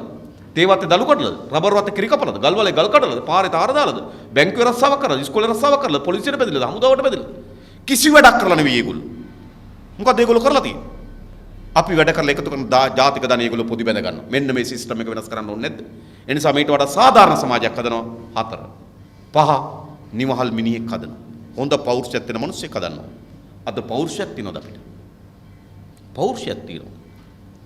නේද? මොන පෞරුෂයද? මම දැක්කා අලුත් නේද? දැන් සාමාන්‍යයෙන් සිංහල දෙමළ අලුත් අවුරුද්දට තියෙනවා වැඩිහිටියන් නැමදීම කියලා සිරිතක් නේද? වැඩිහිටියන්ට වැඳ නමස්කාර කරනවා ගිහිල්ලා. දැන් සිරිත මොකක්ද වෙලා තියෙන්නේ? මම දැක්කා මේ ජනාධිපතිට අගමැති වඳිනවා. අගමැතිට 83යි ජනාධිපතිට 69යි. එයා මරු සිරිත් නේක. නේද? දැක්කද ෆොටෝස් තියෙනවා? නාමල්ට වඳින අවුරුදු 57 විතරයි ඇවිල්ලා. නාමලුත් මෙහෙම කරනවා සායි බාබා වගේ. හරි. මොකද මේ වෙලා තියෙන රටට? දැන් මේ වකුටු සමාජයක් නේ. උඩ සිට පහළට වඳින දැක්කද අර මෙයිදින වේදිකාවේ පවිත්‍ර දෙවිවන්‍ය ආරච්චි. ටීපෝ එකකුත් තියෙනවා මෙයිදින වේදිකාවේ. ඉන්න ජනගග ඉන්න නේද? මෙයිදින වේදිකාවේ ටීපෝ එකක් අස්සේ දඟර ගහිලා වඳිනවා නයා වගේ ජනාධිපතිට. මේ රටේ මොකද්ද මේ වෙලා තියෙන්නේ? වකුටු සමාජයක්. උඩ සිට පහළට වඳිනවා. ජනාධිපතිට අගමැති වෙදිනවා, අගමැතිට ඇමතිවරු සෙට් එක වදිනවා, ඇමතිවරු සෙට් එකට മന്ത്രിවරු සෙට් එක වදිනවා, മന്ത്രിවරු සෙට් එකට පළාත් සභා සෙට් එක වදිනවා, පළාත් සභා සෙට් එකට ප්‍රාදේශ සභා සෙට් එක වදිනවා, ප්‍රාදේශ සභා සෙට් එකට ගමේ සෙට් එක වදිනවා. නැද්ද? මේ මොන රටක්ද? ඒක ඒගොල්ලන්ගේ වැඩේ, මේක අපේ වැඩේ. එහෙම පෞරුෂයක් අපිට හදලා නැහැනේ. අපි එකිනෙකා ගැන ඇකිලෙන, එකිනෙකා ගැන වැනෙන, එකිනෙකා ගැන වකුටු වෙන සමාජයක් හදලා තියෙනවා. ගමේ කෙනෙක් ඔයිසි මහත්තයා බලන්න පොලිසියට ගිහලා පැමිණිල්ලක් දානවා. ඔයිසි මහත්තයා ගාව ගිහලා කොහොම හිටගන්නේ? ඔළුව කහක ණයට ඉල්ලන්න එනවා. මේ යන්නේ පැමිණිල්ලක් දාන්න. ඒ නිකන් ණයට ඉල්ලන්න එනවා වගේ නේ. අර පළවෙනි පාර නෙවෙයි දෙවෙනි පාර ඉල්ලන්න එනවා වගේ. ඒ තරමට ඇඹරෙනවා. ඇයි? ඒ පොලිසිය මහත්තයාගේ රාජකාරිය. මේ පුරවැසියගේ රාජකාරිය. එහෙම එකක් නැහැනේ. ප්‍රාදේශීය ලේකම් කාර්යාලයට බලන්නකො නිලධාරියෙක් ගිහින්. ප්‍රාදේශීය ලේකම්තුමා හම්බෙන්න යන ගමේ කෙනෙක්. කොහොමද? යනකොට ප්‍රාදේශීය ලේකම්තුමා මෙහෙම කුරුටු ගගා ඉන්නේ. කන්නන දෙකෙන් බොරුවට බලනවා. මුකුත් නැහැ වැඩ. හරි. හරි නේ. ලොකු වැඩක වගේ ඉඳලා අපි දිහා බලනවා. බලනකොටම බය වෙනවා. බය වෙනකොටම කියන්න ආපු එක පැටලෙනවා. පැටලෙනකොට ආයෙ කියනවා ඕයි කියනවා. ඒක තවත් පැටලෙනවා. ඊට දාඩිය දාලා කියන්නේ ගියපු එක අමතක වෙලා ආයෙ දැන් ඔන්න කාර්යාලයෙන් එළියට එනවා. කාර්යාලයෙන් එළියට ඇවිල්ලා කල්පනා කරනවා කියන්න බැරි වුණානේ. ආයෙ කියන්න යන්න හිතෙනවා. ආයෙ ප්‍රාදේශීය ලේකම්තුමාගේ මූණ මතක් වෙනවා. ඔය එළියට ආපු කෙනා එන්නේ නැහනේ. ආයේ ක්ලාක් හම්බ වෙනවා, තව නෝනා කෙනෙක් හම්බ වෙනවා. කැරකි ඉන්නවද ඒක? ඉඳලා මොකද කරන්නේ? කාලක් ගහලා ගෙදර යනවා. නේද? ගෙදර යනකොට හොඳට කාලක් ගහලා හරිද? ප්‍රාදේශීය ලේකම් කාර්යාලයට ගිහිල්ලා එන බව දෙන්න ගන්න පුළුවන්. හවස ගෙදර එන විදියට. නේද? ඇයි පෞරුෂයක් නැහැ. බෙලහීන වෙච්ච, කඩා වැටිච්ච, වකුටු වෙච්ච මිනිස් සමුදායක් හදලා තියෙනවා. එහෙම නෙවෙයිද? මෙහෙම රටකට යන්න බෑනේ කියන්නේ. එඳ හොඳ නිවහල් මිනිහෙක් හදන්න. හොඳ චින්තනයක් තියෙන, හොඳ පෞරුෂයක් තියෙන මිනිස්සෙක් අපි හදනවා. ඒකට සාහිත්‍යයට, කලාවට විශාල කාර්යභාරයක් කරන්න තිබෙනවා. ඒ නිසා අපි හිතන අපේ රට පැති ගණනාවක. එක පැත්තකින් ජනතාවාදී පාලනයක්, ඊළඟ දියුණු මානව සම්පතක්, නවීකරණ කාර්මිකවරු රටක්, සාධාරණ සමාජයක්, නිවහල් මිනිහෙක්. අපි විශ්වාස කරන මේක තමයි මේකට තියෙන පිළිතුර කියලා. ඒ නිසා අපි සියලු පුරවැසියන් ඉල්ලන්නේ සිංහල වේවා, දෙමළ වේවා, මුස්ලිම් වේවා අපිට තියෙන එක අරගලයක්. එක සටනක් අපිට අද තීත්‍ර වෙලා තිබෙනවා. අද සිංහල දරුවන්ගේ ප්‍රශ්නේ වගේම දෙමළ දරුවන්ගේ ප්‍රශ්නෙත් එක විදිහයි. සිංහලත් බහුතර ජනතාවගේ දුවදරුවන්ට හරිය යමන් අධ්‍යාපනයක් නැහැ. දෙමළත් බහුතර දුවදරුවන්ට අධ්‍යාපනයක් නැහැ. මුස්ලිමුත් එහෙමයි. දෙමළත් බහුතර ජනතාවට ඉන්න තැනක් නැහැ. සිංහලත් එහෙමයි, මුස්ලිමුත් එහෙමයි. දෙමළත් බහුතර ජනතාවකට හරියමං ආදායම් මාර්ගයක් නැහැ. සිංහලත් එහෙමයි, මුස්ලිමුත් එහෙමයි. දෙමළත් බහුතර ජනතාවට නීතිය සාධාරණයක් ඉටු වෙන්නේ නැහැ. සිංහල අයටත් එහෙමයි, දෙමළ අයටත් එහෙමයි, මුස්ලිම් අයටත් එහෙමයි. දෙමළ බහුතර ජනතාවට හරියමං සෞඛ්‍ය සේවයක් නැහැ. සිංහල අයටත් එහෙමයි, මුස්ලිම් අයටත් එහෙමයි. අපි කාටත් එහෙමයි. ඒ නිසා ප්‍රශ්නේ ඇවිල්ලා තිබෙන්නේ සිංහල, දෙමළ, මුස්ලිම් නිසා නෙවෙයි. ප්‍රශ්නේ ඇවිල්ලා තියෙන උඩ ඉන්නවා සිංහල, දෙමළ, මුස්ලිම් කියලා කණ්ඩායමක්. පහළ ඉන්නවා ඒගොල්ලන්ගෙන් පීඩාවටපත් වෙන සිංහල, දෙමළ, මුස්ලිම් කියලා බහුතර ජනතාවක්. මෙන්න මේක වෙනස් කරන්න. මේක වෙනස් කරන්නේ නැතුව මේ රටට උත්තරයක් හම්බ වෙන්නේ නැහැ. ඒ නිසා අපි තමුන්නාන්සලා යෝජනා කරන මේක වෙනස් කරමු. මේක වැරදි සමාජ ක්‍රමයක්. වැරදි සිස්ටම් එකක්. ඔය උඩ සිට පහළට අපි බලය ගන්න ඕන. බලය අරගෙන ඒක අපි ව්‍යාප්ත කරන්න ඕනකම තිබෙනවා. විශේෂයෙන්ම උතුරු පළාත ගත්තොත් අපි හිතනවා ජාතික සමගිය ගොඩනැගීම අද අපි හමුවේ තිබෙන විශාලතම අභියෝගය බවට පත් වී තිබෙනවා. මේ ආණ්ඩු කවදාවත් ජාතික සමගිය ගොඩනගන්නේ නැහැ. මතක තබා ගන්න. මේගොල්ලන්ට සිංහල, දෙමළ, මුස්ලිම් අපි එකට සමගි වෙන්නේ කනතුරුයි. මේගොල්ලන්ට ඕන අපි බෙදලා ඉන්න. ඒ නිසා මොකද කරන්නේ? දෙමළ අයට වෙනම දෙමළ පක්ෂ හදනවා. මුස්ලිම් අයට වෙනම මුස්ලිම් පක්ෂ හදනවා. සිංහල අයට වෙනම සිංහල පක්ෂ හදනවා. මේක වැරදි. මොකද දෙමළ අයට තියෙන තනියම Tamanට යමක් දිනා ගැනීම අරගලයක් නෙවෙයි. මුස්ලිම් අයට තියෙන Tamanට තනියම දිනා ගැනීම අරගලයක් නෙවෙයි. සිංහල අයට තියෙන Tamanට තනියම යමක් දිනා ගැනීම අරගලයක් නෙවෙයි. මේ පක්ෂ හදන්නේ වෙන මොකටවත් නෙවෙයි. දෙමළ පක්ෂ හැදුවේ දෙමළ ජනතාවගේ උවමනාවට නෙවෙයි. දෙමළ ජාතිවාදී ප්‍රභූ පෙළන්තියේ නායකයෝ ටිකක් හිටිය උතුරු පළාතේ. ඒ අය තමන්ගේ බලය, තමන්ගේ ඔටුන්න ගැනීම වෙනුවෙන් තමයි මේ දෙමළ ජාතිවාදී වැපුරුවේ.